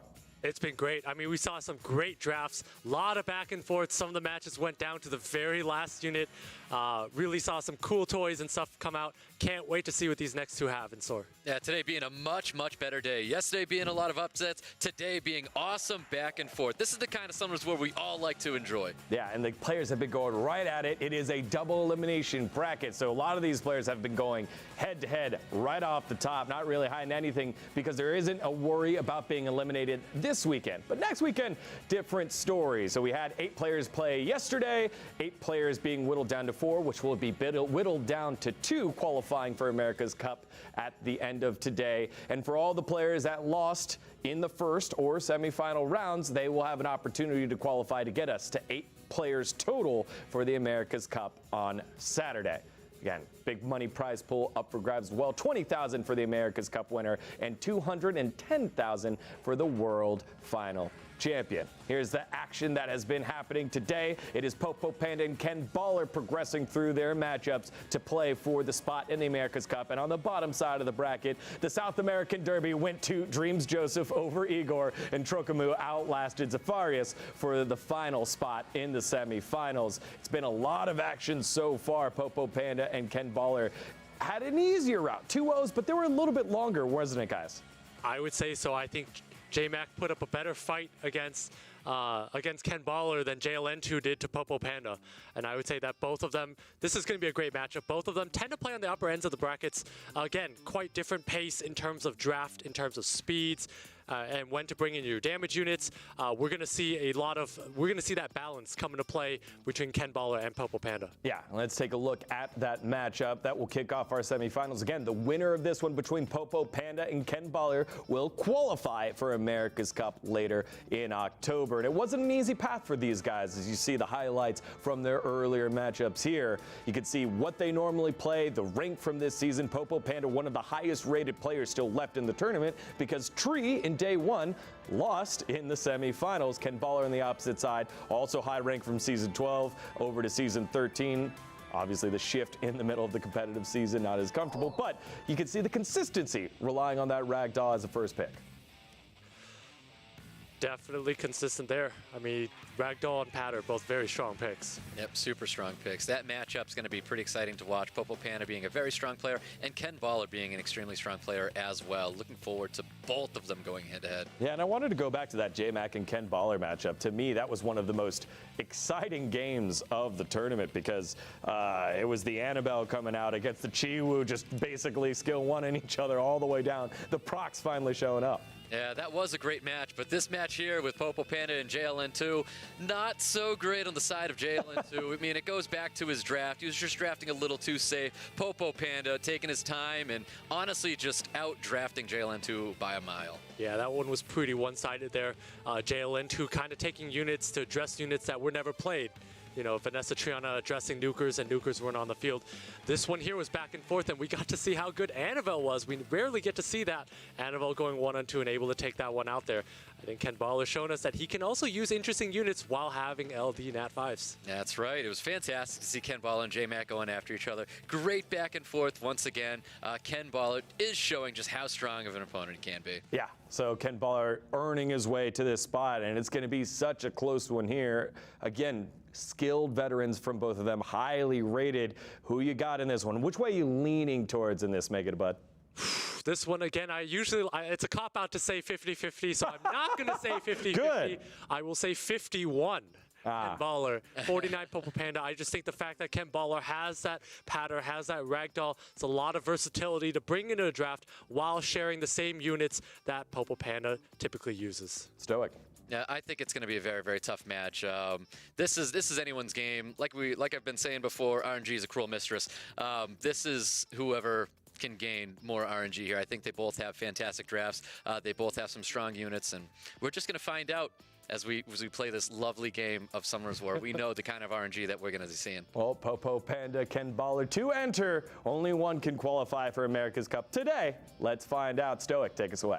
Here we go, guys. We have our first match between KENBALLER and POPOPANDA. Very excited to see this one. KENBALLER with all those LD Nat 5s. Can POPOPANDA respond? And we have 3 red stars versus 2 red stars here. KENBALLER being at the very upper end of the ladder and POPOPANDA not being at the other upper end of the ladder. We see the Ragdoll pre-ban first, which is quite interesting here. Usually I would expect a Patter pre-ban being quite strong, but again, this is probably has to do with the fact that POPOPANDA does have first pick, anticipating he's going to get that Hathor off here. Yep, well, there's the pre-bans now. POPOPANDA with the first pick, bringing in Fran. And I think Fran is perfectly fine because he knows that he has pre-banned Ragdoll. Patter is on the other side, so Hathor becomes a lot less valuable. I do agree with that. Solid first pick by POPOPANDA. We're going to see KENBALLER oblige. Take that Hathor. I think Okeanos is a little early from KENBALLER because it is 2 very heavy control units on one side in your first 2 picks. Exactly, just 2 very heavy control units coming from KENBALLER. Does have that reset. POPOPANDA with that first pick of Fran, looking to respond towards both of these control units. And so at this point, POPOPANDA can go with some sort of a Daphnis Josephine. He can either go the Daphnis route or he can go the Josephine route. Either or is okay here. It decides to go with the slower route, goes with the Verd and the Josephine. Might even be a triple revenge Verd. Most likely not a triple revenge Verd, just wants more turns. Vigor, great pick into Vertihile here, and also gives him a little bit of speed, healing, kind of a bit of everything. We'll see what KENBALLER picks last. He's missing a little bit of immunity, but at the same time, I think it's okay without it, given the fact that he has anti-crit from the Vigor. Yeah, I'm curious if that Vertihile was something that he really wanted to draft. You saw it go in, you saw it go out. Sometimes it might be a fat finger. We're going to find out, though. Vertihile's not a bad unit, though, but KENBALLER is going to be responding with that Vigor and a Ciara. Yeah, the question with the Vertihile so early is the fact that POPOPANDA was hesitating because he knew there's an Okeanos on the field here, so there's a very high chance that that Vertihile might never move, and if a Verd never moves, it doesn't do a lot. Doesn't add a lot to the table here. KENBALLER takes that Ciara even though a Verd's already on the table. Verd's usually quite good into Ciara, but that just speaks to the value of additional damage artifacts on Ciara. Oh, Chiwu, Savannah wrapping up POPOPANDA's draft. Very strong units to be paired up together, the Chiwu and the Savannah. KENBALLER's got one last pick here.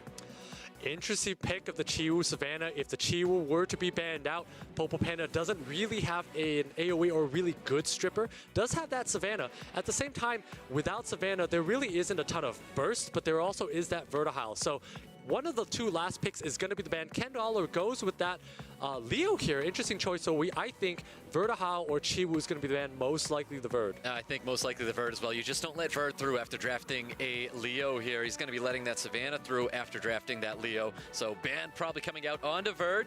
Curious what POPOPANDA is going to be banning here. And that makes it, that's the ban that makes the most sense. Vertihile does go out, Vigor does go out. At that point, POPOPANDA does have a Chiwu and a Savannah, so if Savannah is able to go off, it is a lot of damage, but at this point, POPOPANDA does lack some burst here. Yeah, probably going to be seeing a speed lead coming out of POPOPANDA, accuracy or resistance lead out of KENBALLER, more than likely going to be that accuracy lead. We'll see here. We do know Leo will take first turn, so if POPOPANDA does not have will, his turn order could be disrupted. Well, speed leads for both teams, guys. We've got our exciting match ahead. POPOPANDA versus KENBALLER. This is anyone's game. Leo taking first turn, not getting the attack bar pushback onto that Chiwu. Chiwu going for the full strip attack bar pushback onto KENBALLER's team. Super unlucky not to get that. At this point, Fran's going to be able to throw up attack buff, and Savannah's going to be able to chop down with defense breaks here. There it is, Savannah. Attack buffed as well, looking to apply some serious defense breaks on the entire team of KENBALLER, not receiving it onto the Okeanos though. And Josephine possibly looking to control this, the Hathor, not getting that kind of control. Not getting that kind of control. At the same time, this Okeanos does have skill too, but there are 3 buffs on each side. Ooh, Spirit Devastation does land. Not the strip though, but the reset onto the Savannah. And we still have the second skill from Hathor, but do have the passive of the Josephine. Does miss, but at this point does shake off defense break, which is huge. Super lucky by that Okeanos to land. And the bomb does get resisted on top of that. Savannah not looking good for KENBALLER. Things are not working out his way right now. Can he at least violent proc out of that defense break, and doesn't even do that. But at the same time, KENBALLER does not have defense breaks on anything except for the Leo here. So if KENBALLER can keep that Leo up, or if that Leo stays alive long enough, he does have a chance to come back. Yeah, great additional turn coming from POPOPANDA there. You can see that massive attack buff damage coming out of Chiwu onto the Leo, the defense broken Leo, and then we have a stun. That's going to put it in torrent range. That means POPOPANDA's got to get rid of this unit. He does get that stun, but obviously the additional turns and shields come out from the Josephine, and we don't have a stun on to this Leo. No stun on Leo, and Leo is in torrent range. POPOPANDA not doing enough damage on this Josephine. That is right, primed and ready. Bomb's going to come out onto a sleeping unit. Who's going to be eating this bomb here? It's going to be likely that Savannah and just working that Chiwu here. We're going to see a torrent goes, misses. Bomb completely. gets resisted once again with that beautiful didn't go accuracy lead, he went speed lead instead. Maybe he's paying for that one here. We've got an ignore defense torrent coming out here. Massive torrent damage right onto the friend, eliminating this unit. 49k of damage here, but at the same time, this Chiwu's going to turn around and attack this Leo, and it's going to be even 3-3. Yep, Chiwu finishing off the Leo. Bomb is going to be coming out. No more sustained for POPOPANDA, except having those Josephine's shields. At this point here, KENBALLER needs a Seer to tee off. I think you really need to be going after that Savannah. Savannah does do a lot of damage, but if he can maintain control and Josephine doesn't proc enough, KENBALLER is also in a good spot with 2 AoE controllers. Yep, taking advantage of that Josephine now that the passive is up. Bomb does land on the sleeping Josephine. Okeanos possibly going for a reset. I think Okeanos saves the reset, decides to go for the reset on Savannah, so target change here. Yep, target change here for sure. And we've got Ciara gaining the additional turns. Bomb is going to be coming out onto the Savannah. He could detonate this bomb here, or he may just let it go. Just lets it go, but does not down the Savannah. Oh, but the additional turn from Savannah ended up erupting, knocking it right off the beast. Not getting the attack break on the Savannah, but probably doesn't matter. The Sierra does so much damage with these artifacts. That's right, massive damage coming to that first kill from Savannah. Maybe some attack bar pushback coming out of the Chiwu, and does pushes a little bit of attack bar. Savannah looking to finish off the Ciara, not doing it just yet. We do have the passive up on top of this Josephine. Goes for the sleep, and I was wrong. There is no passive up on Josephine. Josephine is asleep here. This bomb's going to go on Josephine, auto attack on the Savannah, and POPOPANDA's going to go down 0-1. And there it is, uses that first attack on the Savannah, dropping this unit here, looking very good for KENBALLER. Here comes the AoE stuns, and there you have it. KENBALLER taking round 1 away from POPOPANDA. I mean, what a solid draft from KENBALLER here, going with that Sierra, that Okeanos, that Hathor. Lots of aggression there.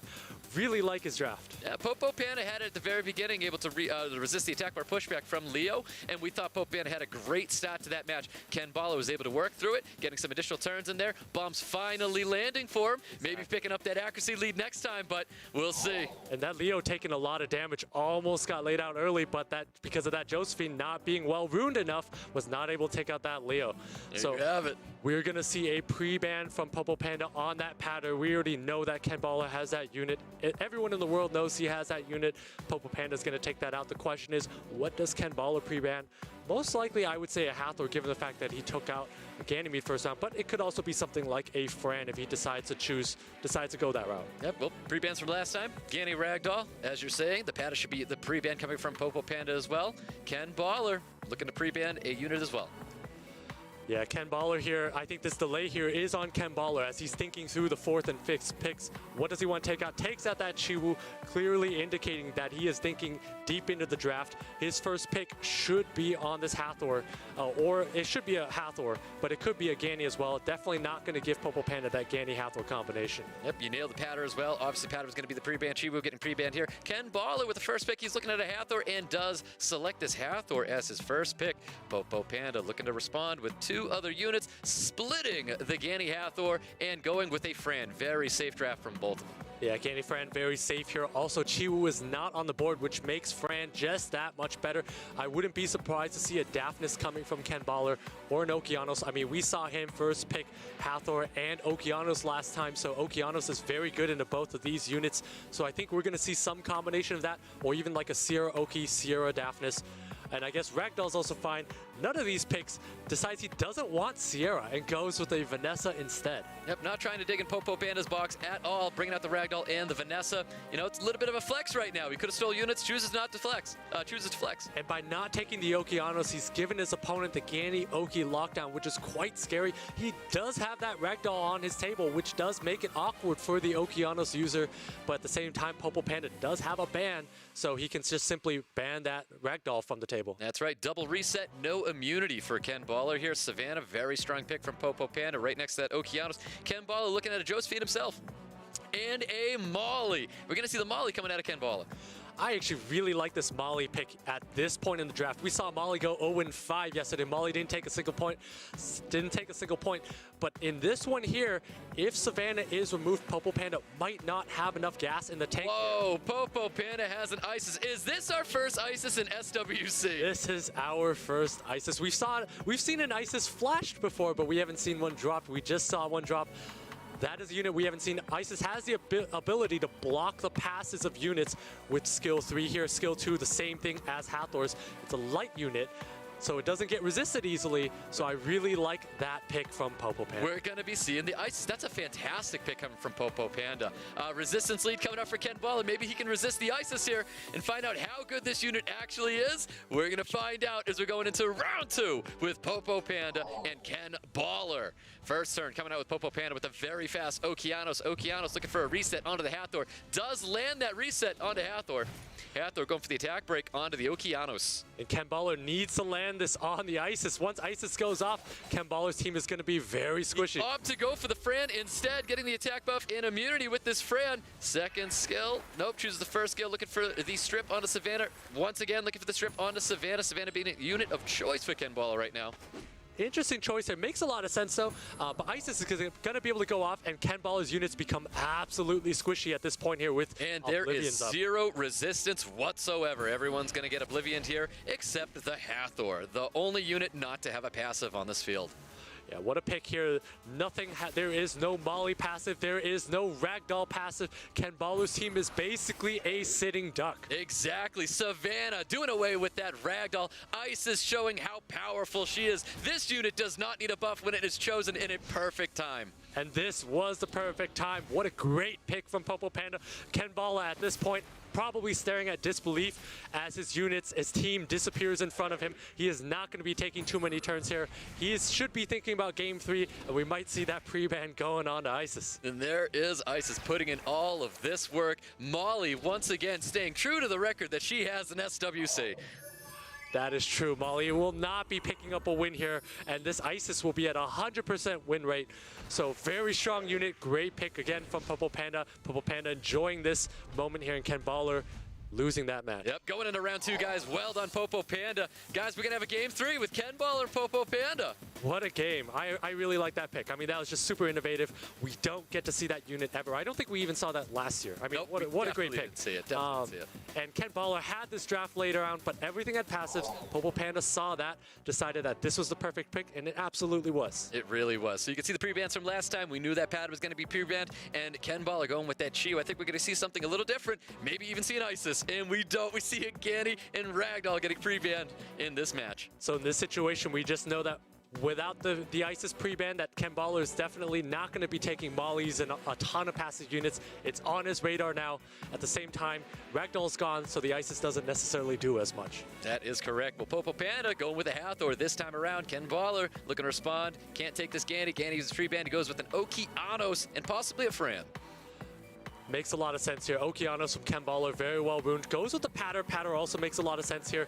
Patter taking a Patter in this spot means that KENBALLER's 3 next picks are a lot stronger. We know the Patter's coming into the draft at any point anyways.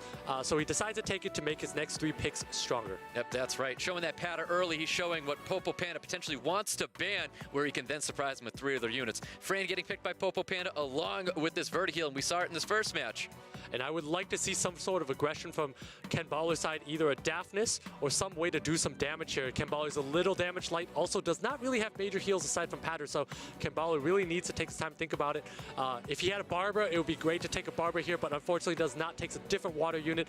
Vigor, great pick. The anti-crit, and of course, speed lead from Vanessa. Yep, Vigor and Vanessa for KENBALLER. POPOPANDA looking to respond after seeing these 2 units to wrap up his draft. At this point here, that Vigor is going to provide a very, very good counter to that Vertiheal, that anti-crit, and also just being able to apply defense break on another unit. It's just a 3-turn defense break. It's very strong. POPOPANDA going highly aggressive with that Daphnis and that Savannah. I really like POPOPANDA's draft right now. Daphnis, Savannah, very strong last picks. Let's see what KENBALLER is going to be responding after seeing these 2 high damage units. And we're going to be seeing a Rika coming out of KENBALLER, and that might say a ban on top of the Fran. We're going to see a ban on the Fran, and we're going to see a ban on the Vanessa. That's what the Daphnis Savannah last 2 picks signify, but I don't think POPOPANDA was expecting this Rika, because even if Vanessa's banned out, KENBALLER is going to be able to establish full control on POPOPANDA's side. POPOPANDA needs to take out this Rika, otherwise Vanessa needs to stay on the field. And there you go. So the ban on the Fran does happen. Ban on the Rika needed to happen. There's no way that POPOPANDA could have left that unit through. He was way too susceptible to it. POPOPANDA understood he did not have the burst to take out that Rika. So at this point here, we're going to see KENBALLER with that Vanessa. We'll see how tanky it is, but there's a Daphnis going into a Vanessa. That is right. Speed lead for KENBALLER. Resistance lead for POPOPANDA. POPOPANDA's got the damage right now. Can KENBALLER make a big move coming into this round? So we have it. Does land that reset onto the Daphnis. Daphnis no longer has Hellfire. Possibly might see a 3rd skill, maybe even a 2nd skill coming out of Vigor. Huge reset on that Daphnis. Guarantees that, and it's super squishy. Ooh, very squishy, or high damage coming from this Vigor. That's a lot of damage coming towards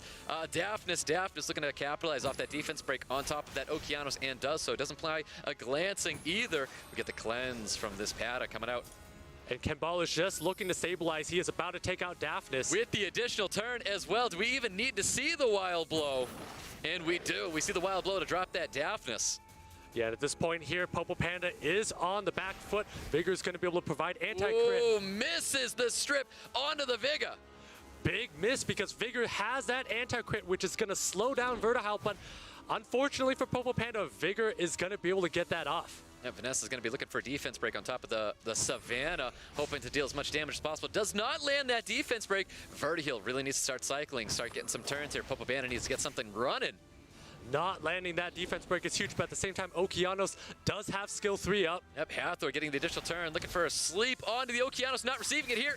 And Vertihal looking to pummel more damage into Okeanos. Okeanos going with a rain of stones, looking to stun up all of POPOPANDA's units here, but left the Savannah down, but that's going to be the unit of choice.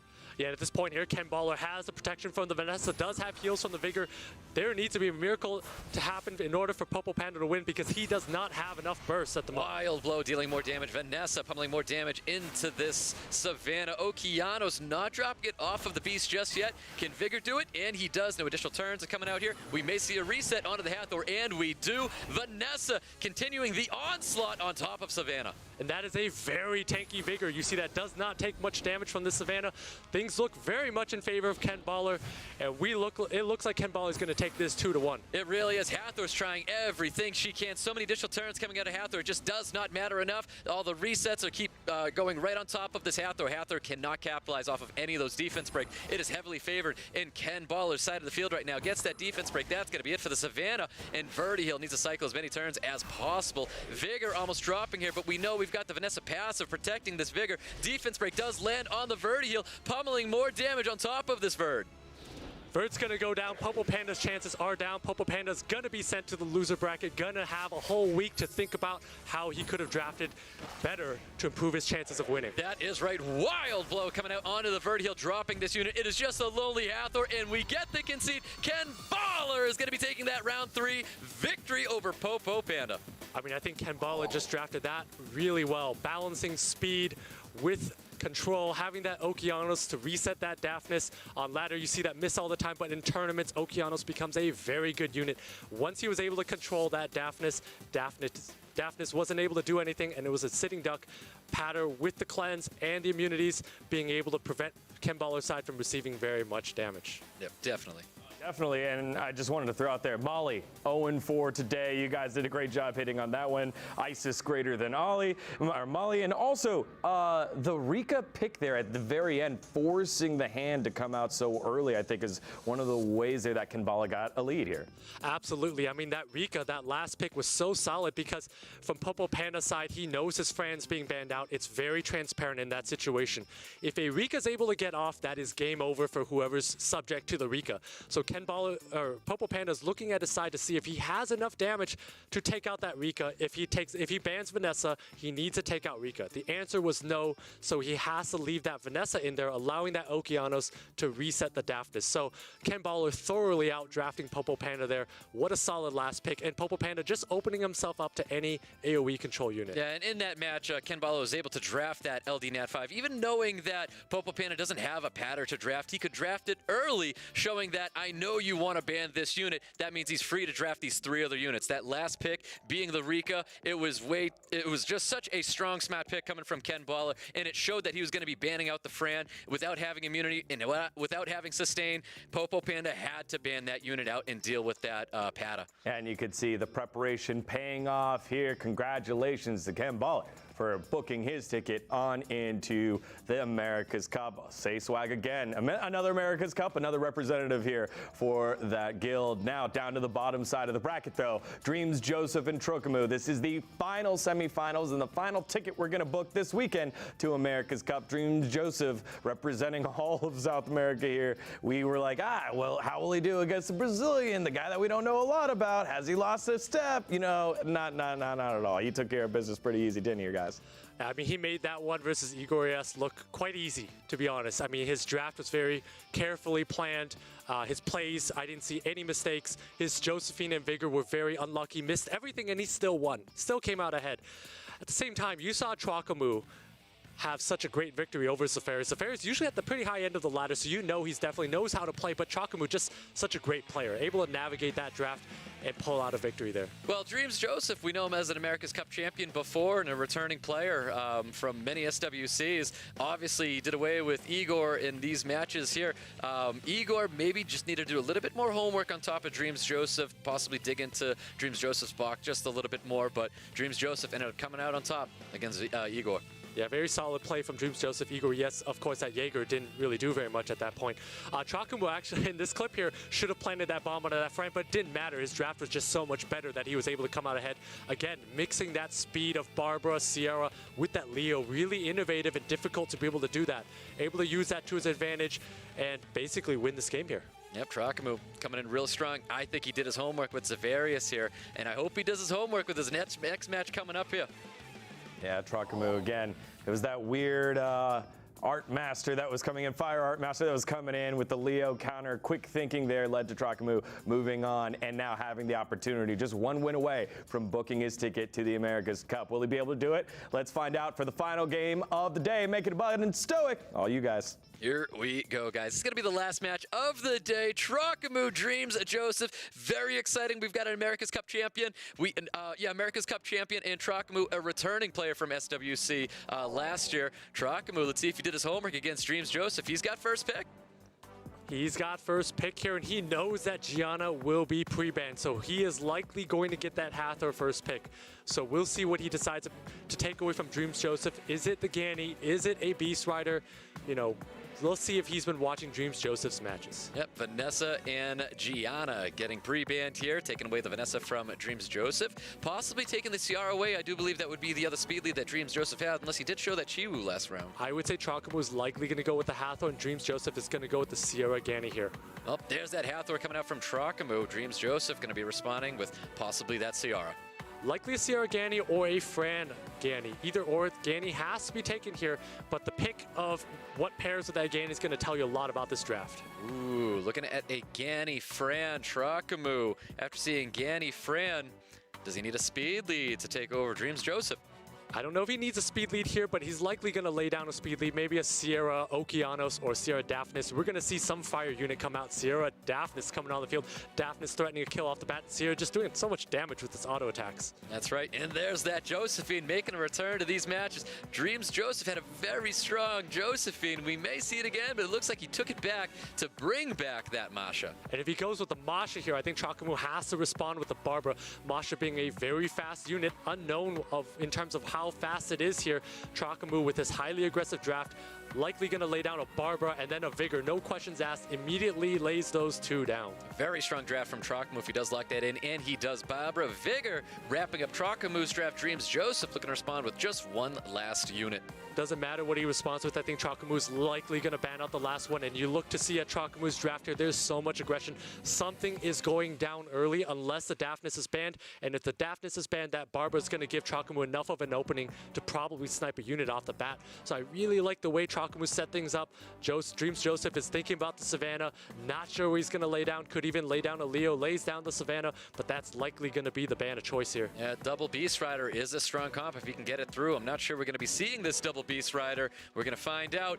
Does ban out that last unit. TROKAMOO did set him up appropriately where that 5th unit did not matter here. And the ban on Vigor for TROKAMOO's side of the field. Really odd not to take out the Daphnis because TROKAMOO basically has a free kill on a unit and then a lot of damage from Barbara onto another unit.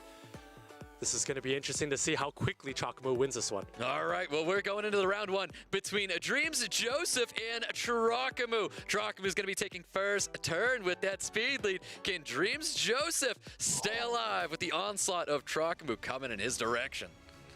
Barbara taking first turn here. So Barbara's going to be stripping a unit that will not be getting nuked here. So this is going to tell you a lot. Yep, going right after that. Masha doesn't get the full strip, though, but you can see a lot of damage coming in that direction. Hellfire probably going out onto this Fran. I think it goes out to the Fran here, so let's see if TROKAMOO's able to land. Does land that defense break. I think he's going to be removing a Fran from the field. Does not provide enough damage. I need to see these runes. Does not. That's insane. We have not seen a Fran survive that ever, but the question is this Sierra tuned? Whoa, what an additional turn coming out of Hathor. Hathor's able to capitalize off that defense break. How lucky was that? Would not have mattered anyways because Sierra followed up. As we noted, DRMZJOSEPH would be down a unit on draft, and that has proven to be true. So DRMZJOSEPH needs to come back from a 3-4 deficit. Well, Josephine looking to provoke anything. Maybe a unit that could not get its shields up. It doesn't matter here. Provoke does go out onto the Daphnis, stopping that unit from being able to get a reset here. We see some defense break, high damage coming out of that Masha on top of Ciara, getting the additional turn, not dropping that Ciara, but the resist of the bomb stun onto that Josephine. Josephine getting a nice stun on top of this Daphnis. Huge resist there. TROKAMOO needs to go after the Josephine, does not do so. Does not. I think that Barbara would have had enough to finish off that Josephine, but we won't find out now. Gets the attack break, knocks that Masha right off of its beast, and we see the Ventilate coming back onto this, onto the Masha. But Masha here taking a ton of damage. Barbara does not proc though. Ooh, Masha looking to finish off Daphnis, not getting it here. Doesn't want to finish off that Daphnis with the Josephine either. We have an attack break from Hathor coming out, maybe an initial turn, we'll find out. So kind of greedy plays by DRMZJOSEPH, and again, that Josephine not stunning earlier, quite unlucky. Ooh, additional turns from Ganymede, trying to reapply that glancing onto the Barbara. Masha looking to finish off that Daphnis, and does so. Barbara can trade it with the other Masha as well. So we're going to see a unit trade here, but Hathor with that attack break, that's going to land on Josephine, and it's going to do a lot of work here because Josephine does absolutely nothing when it is attack broken. Yes, it is. We're going to be looking for that strip. No, it goes for the attack break. I was hoping for a sleep onto the Josephine to remove that revenge buff, but I guess it didn't happen here. Josephine's passive is up, so he didn't do that. At the same time here, TROKAMOO is still ahead, just needs to get attack break onto that Josephine from the Hathor. Yep, Josephine looking for stun, not receiving that stun. Josephine once again looking for that stun on the Barbara, does confirm it this time around. Going for the attack break onto the Josephine. Can he land it? Wind onto water, does get resisted. Does not land, but I believe this Barbara might move in front, does not move in front of Josephine. That's a very fast Josephine. Barbara looking for a stun, not getting the stun here. Is Barbara gonna have enough to finish off the Josephine? Gets the additional turn, still doesn't finish off that Josephine here. At the same time, Hathor does not need to use skills because Hathor just needs to get attack break. So many additional turns are coming out right now. Barbara still trying to finish off this Josephine, doesn't do it yet. Is this gonna be enough coming from Hathor? And Hathor does drop the Josephine. I am not sure DRMZJOSEPH can finish this with just a Ganymede. DRMZJOSEPH definitely cannot finish this. And at this point, TROKAMOO has this one in his grasp. Even if this beast was to be knocked off of the beast here, he's got this one. And here we go. You're going to see the focus coming out of the Barbara onto the Ganymede. Hathor looking to put this unit to sleep now. The head full attack bar. It's going to be waking up anyways, though. A little bit unfortunate of a proc there, but at the same time, again, that Ganymede is going to have attack break. It's not going to do a lot of damage once it's attacked. Well, Hathor has to land this attack break, and that's just not happening. Ganymede getting the glancing on top of Barbara, stopping this unit from dealing damage right now, but neither player has sustained. Therefore, the Hathor has the victory over this Ganymede, even if it is going to be dropping this Barbara here. That is correct here, and DRMZJOSEPH is just delaying the inevitable here, just sitting with the sleeping Ganny, thinking about how he could have drafted. Well, yeah, DRMZJOSEPH's really dragging this out because he wants to have enough time to think about how to handle TROKAMOO in round 2. Here we go. TROKAMOO taking round 1 away from DRMZJOSEPH. Great draft by TROKAMOO, really checkmating his opponent there, basically threatening a turn 1 kill, and that's exactly what happened. Also, really odd that DRMZJOSEPH did not take out that Daphnis once it landed on that Fran, and it does so more than 50% of the time, secure that win off the bat. Yeah, it's still a tough match for the both of them. Really came down to the wire no matter what. TROKAMOO coming out on top. You can see the pre-bans from last time. Vanessa Gianna getting pre-banned in the last match. We're going to be seeing a Gianna this time around. DRMZJOSEPH just can't take units like that away.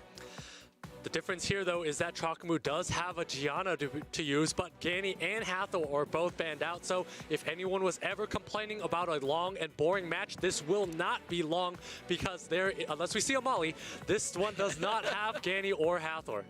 And if we see a Molly, I think we know who's going to be losing here, apparently due to statistics. And we have DRMZJOSEPH going with a Ciara first pick. And TROKAMOO usually takes the Gianna quite early. Don't know if he needs to take it early. He should be dipping into the Fran, and we might see an aggressive unit, but the picks are going to be either Fran Gianna or some sort of Vanessa Gianna or Vanessa Fran. We'll see what TROKAMOO prioritizes. Well, TROKAMOO is going to be going with a Vanessa and Gianna. He's showing that LD Nat 5 immediately. He wants to let DRMZJOSEPH know what he has to play. And DRMZJOSEPH actually going with a much slower team here, going with that Josephine, even though that Josephine has consistently missed stuns and provokes, still believes in his unit. And also Triana, very solid pick from DRMZJOSEPH. A lot of Josephine draft coming from DRMZJOSEPH. I mean, it can be a very strong unit, can be a very oppressive unit. It just has to work. It's got to land those strip provokes, got to land those first kill stuns. And actually TROKAMOO, recognizing that his opponent has laid down a Triana, goes with the Vertihile, very smart move. Fran, always a great unit because it provides so much protection against that Josephine and against that Ciara. So great neutral picks by TROKAMOO that still presents a lot of threat, a lot of damage, and some healing. Yep, TROKAMOO has a fantastic draft. I love the Fran, I love the Vertihile. TROKAMOO's got a team that is going to be moving here. I know he doesn't have a ton of control except that Gianna, who can stun his entire team. DRMZJOSEPH looking at once again bringing Amasha to the table. And also might need an Okeanos. Actually goes for an Alucia, meaning that Fran is likely the ban here because Alucia controls TROKAMOO's entire team when there is no Fran on the table. So DRMZJOSEPH kind of puts his ban face up on the table. Fran is likely being taken out. I'm not sure exactly about this Diana pick here because while Diana is quite good into a Triana, he's already got a good team into it. Yep, well, we've all seen Dianas do some insane things. Maybe that's what we might be seeing here. We're going to find out. Ban goes out. Fran and Masha getting banned on this field. Yeah, and unless TROKAMOO gets a few procs, I'm not sure about this draft here because Sierra's going to lay a lot of bombs onto that Diana. DRMZJOSEPH's going to be able to control with that Lucia. Great draft by DRMZJOSEPH. Yep, well, speed leads for both teams. 33 lead coming out for TROKAMOO. 24 speed lead for DRMZJOSEPH. We're going into round 2. DRMZJOSEPH and TROKAMOO. Best of luck to these two. Going to be wrapping up a night. And here we go. We've got a full team strip. Someone's got shield, which is definitely not great to have with a Gianna on the field. Definitely not. We're going to see the entire team stunned up, minus Josephine. Ooh, bomb does not land on the probably max resistance Triana. Does not land, and we're going to see stuns go up. Stuns don't go out on everybody, though. We got stuns on Alucia and the Ciara. This Triana is incredibly lucky here. Ooh, we get that provoke onto the Vertihile. Additional turns coming around from Josephine. Josephine possibly looking to stun up this Gianna, not getting it here. But we've got Diana looking to probably cycle some turns. Yeah, at this point here, DRMZJOSEPH double resist on the Triana and proc on the Josephine. Really lucky here. TROKAMOO needs to go to town with this Diana. Yeah, Diana's units of focus is going to be that Ciara going to be transforming here. Can he get the additional turn? TROKAMOO needs to get his Vertihile online and then have that Diana pump enough damage into Ciara here. But the problem is DRMZJOSEPH does have 2 heals and a control from Alucia. So it's a lot of control and heals, a very well-balanced comp from DRMZJOSEPH. TROKAMOO has quite narrow way to win here. Ooh, Vanessa still looking for that defense break. Nothing is landing on top of this Triana. Triana is being able to resist things, but guess what? Diana's going to be resisting things as well. No bomb is going to be landing. Apparently 100 resistance Diana as well. Luckily able to resist that bomb there, but not able to resist that Josephine. Oh, but we get the violent proc right out of the stun. That is very lucky. TROKAMOO not getting locked down by the Josephine, applying more damage to this Ciara. Ciara actually losing quite a bit of health in one pop. One more proc would put it in danger here. TROKAMOO's also going to have that Vertihile to boost up the entire team before that Lucia sleeps it. Not wanting to stun up a unit, the shields would have popped up. Josephine would have pushed forward here. Vertihile looking to attack the Ciara more, try to pummel, bring in some more attack bar to TROKAMOO's side of the field. That's incredibly giant proc because Diana almost has another turn again, so Lucia's going to be in a really tough spot. Bomb is not landing on anything for TROKAMOO. Gianna can't get a bomb on anybody this game. So thank God that they had additional damage artifacts for Oracles because Oracles are never landing bombs in this game here. They're basically bruisers. Oh, we've got another bomb hopefully coming out here, and it does land true this time. Diana takes the bomb, not going to be able to transform here, so the shields are coming up to protect itself from this bomb damage. Yeah, TROKAMOO here is going to be in a tough spot if that Vertihile gets frozen, and that's exactly what DRMZJOSEPH is going to be aiming for. And the additional turns coming out of Triana. Triana's going to have that second skill next time around. Vertihile looking to pummel more damage into Ciara. Ciara still taking that very, very well. But at this point here, whoa, resistance on stun. Wow, but we see the stun coming out onto the Ciara. Obviously, the Josephine's passive is going to be proccing here. Josephine looking for a stun on Diana, not receiving it here. Vanessa pummeling more damage, does not break that shield, though. And we see that third skill finally going onto the Vertihile to stop this unit for gaining all this attack bar for his team. And the proc comes out to get the heal onto his Ciara. That is a giant proc there because at this point, the Ciara almost has full health now. And so basically all that chip damage that TROKAMOO did onto that Ciara is gone. And his Vertihile is asleep and will be permanently controlled by this Lucia for the rest of the game. Well, Gianna's crossing its fingers here, looking to land a bomb here. We can get a third skill to stun everybody out here, and Josephine does not have that passive up.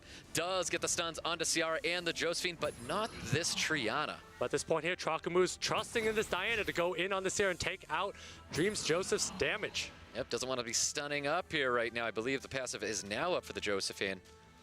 And so TROKAMOO's deciding what he wants to go after. Does he want to let that Ciara die to dot? Oh, this passive was not up. I was wrong. Does get that stun onto the Lucia. Great decision making by TROKAMOO. You can see he's starting to take a lot of time with these turns. And TROKAMOO should be attacking the Ciara and then letting Gianna auto-attack that Ciara down, which is exactly what he's doing to get through that Triana passive. Great decision. Burns through the passive, removes that Ciara from the field. TROKAMOO needed to get him down a unit, and he did it. Josephine looking for a stun onto the Diana, not receiving it. Another bomb's coming out. Is it going to land true finally? We'll see here, and TROKAMOO right now, that Diana's a little low on HP, but he still has that passive up from Vanessa, so TROKAMOO in a commanding position. Really is. Does land that bomb onto the Lucia. Diana looking to transform here. Diana's going to be pumping out a lot of damage. We saw it do a lot to that Ciara. It's going to do a lot to this Lucia at this point here. And there he goes. The unit of focus is going to be the Lucia. Lucia only has first skill, can freeze. This Diana in human form does not get the freeze off. TROKAMOO is going to be transforming, finishing off this Lucia. Does not need that bomb damage. TROKAMOO looking for a defense break onto the Triana. Can't land anything on top of this Triana. Looking very good for TROKAMOO. Looking very good for TROKAMOO. So good. He could keep that pony in human form and probably win the game. He is so far ahead. That Diana has been a tank this entire game and has not gone down yet. Yep, well, Diana does get revived back from the Vanessa passive, and you can see that Vertihile was super impressive. TROKAMOO, 2-0s, the previous America's Cup champion. What a draft. What a series by TROKAMOO. Really well put together. I mean, game one looked so strong in his favor. He made it. There was no question he was going to win that one. There was a lot of back and forth in game two there was a lot of balance between that Lucia and when it was going to sleep that Verd. But ultimately, so much pressure coming up from TROKAMOO that DRMZJOSEPH was unable to hold it off. Yep, fantastic match. Like I said, today has been a great back and forth day. An awesome day for Summoners War. It is so good to see so many fair matches. Dagon, we just wrapped it up. Yeah, absolutely. And it was one of those things where the draft diversity today pushed things forward. I think we got really stuck on the Hathor, Ganymede, kind of meta in day one. But here, just picks all over the place and really out-drafting folks. And then a couple times where players felt out-drafted, and then it didn't quite play out that way because of the resistance, because bombs not landing, because of procs. It was great. It was great. Great. I mean, when we talk about out-drafting, we look at probabilistically, if I were to run this 10,000 times, what happens more often than not? When that Daphnis was through, we knew that TROKAMOO would win very often because Daphnis often lands that skill 3, and that's exactly what happened. TROKAMOO was able to take that. But in that match against DRMZJOSEPH, we saw that Hellfire land. Defense break happened. Fran still survived. Now, he was able to get the additional turns to pummel in that damage, finishing it off. He would have had that CR in there to deal with the Fran anyways, but that Fran handled that Hellfire. I'm very curious what that Fran looks like. Yeah, because again, you guys said Fran being left open, why don't we ban that one away? DRMZJOSEPH at least had thought about it and ruined that Fran in a way that could handle that to give him an advantage in the draft. To your point, the artifacts have done a lot. Probably has some minus fire damage artifacts on the left side artifact there. So quite good planning from DRMZJOSEPH, but unfortunately that was just too much damage coming out for the Daphnis. So maybe great planning, but unfortunately TROKAMOO just having a really well-ruined Daphnis. Yeah, and TROKAMOO absolutely deserves it as we take a look at today's bracket. After it's all said and done, our two fellow qualifiers are KENBALLER and TROKAMOO joining Heaves and Raigeki in America's Cup. But again, any of those fallen players that didn't quite make it through either Day 2 or Day 1's bracket, as you can see right here, has an opportunity to bounce back next Saturday, 12 p.m. Pacific. The players that lost in round 1 have to go back to the very first seed, but the players that lost in the semifinals will have their opportunity to book their ticket to America's Cup as well. So DRMZJOSEPH, POPOPANDA, Thompson, and Tree all seeded on in, whereas Thomas, Topavi, Fall Panda, Faint Memory, JLN2, JMAK, Igor, and ZEFARIOUS will have to battle from rounds 1. Guys, it's been a heck of a weekend. What was your favorite part or most surprising takeaway from this weekend? My most surprising takeaway was actually that Raigeki versus Tree matchup, because we all see Tree as that top competitor, rank 7 in both seasons. We've seen him win legend tournaments, all kinds of successful matches under his belt. And Raigeki went 2-0 and convincingly 2-0. So that to me was the most surprising moment. Hats off, Ricky drafted very well there. Yeah, for me, it's going to be the rise of KENBALLER. I called it. I said the bottom half of that bracket, look out, KENBALLER is going to be making his way through, and he did. Great drafting by KENBALLER, great play, great back and forth, and KENBALLER showed why he needs to be here for SWC. Yeah, it absolutely was. And so if you were here the whole time, we appreciate you, and you got a lot of SWC 2020 action. For all of you that just hopped on in, we got a little gift for you as well here at the bottom. Let's summon SWC, get 2 mystical scrolls, so pump that one in. YouTube, chat, I know that's all you're saying. Where's the code? It's right there. You can plug it on in, and I'm sure you'll be here in 2021. From everyone here, that's going to do it. So on behalf of myself, the casters, and the entire crew here for SWC 2020 America's Cup Preliminaries, we thank you. We'll see you next Sunday for Day 3, the elimination round of the preliminaries.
Summoner's War. 昇竜拳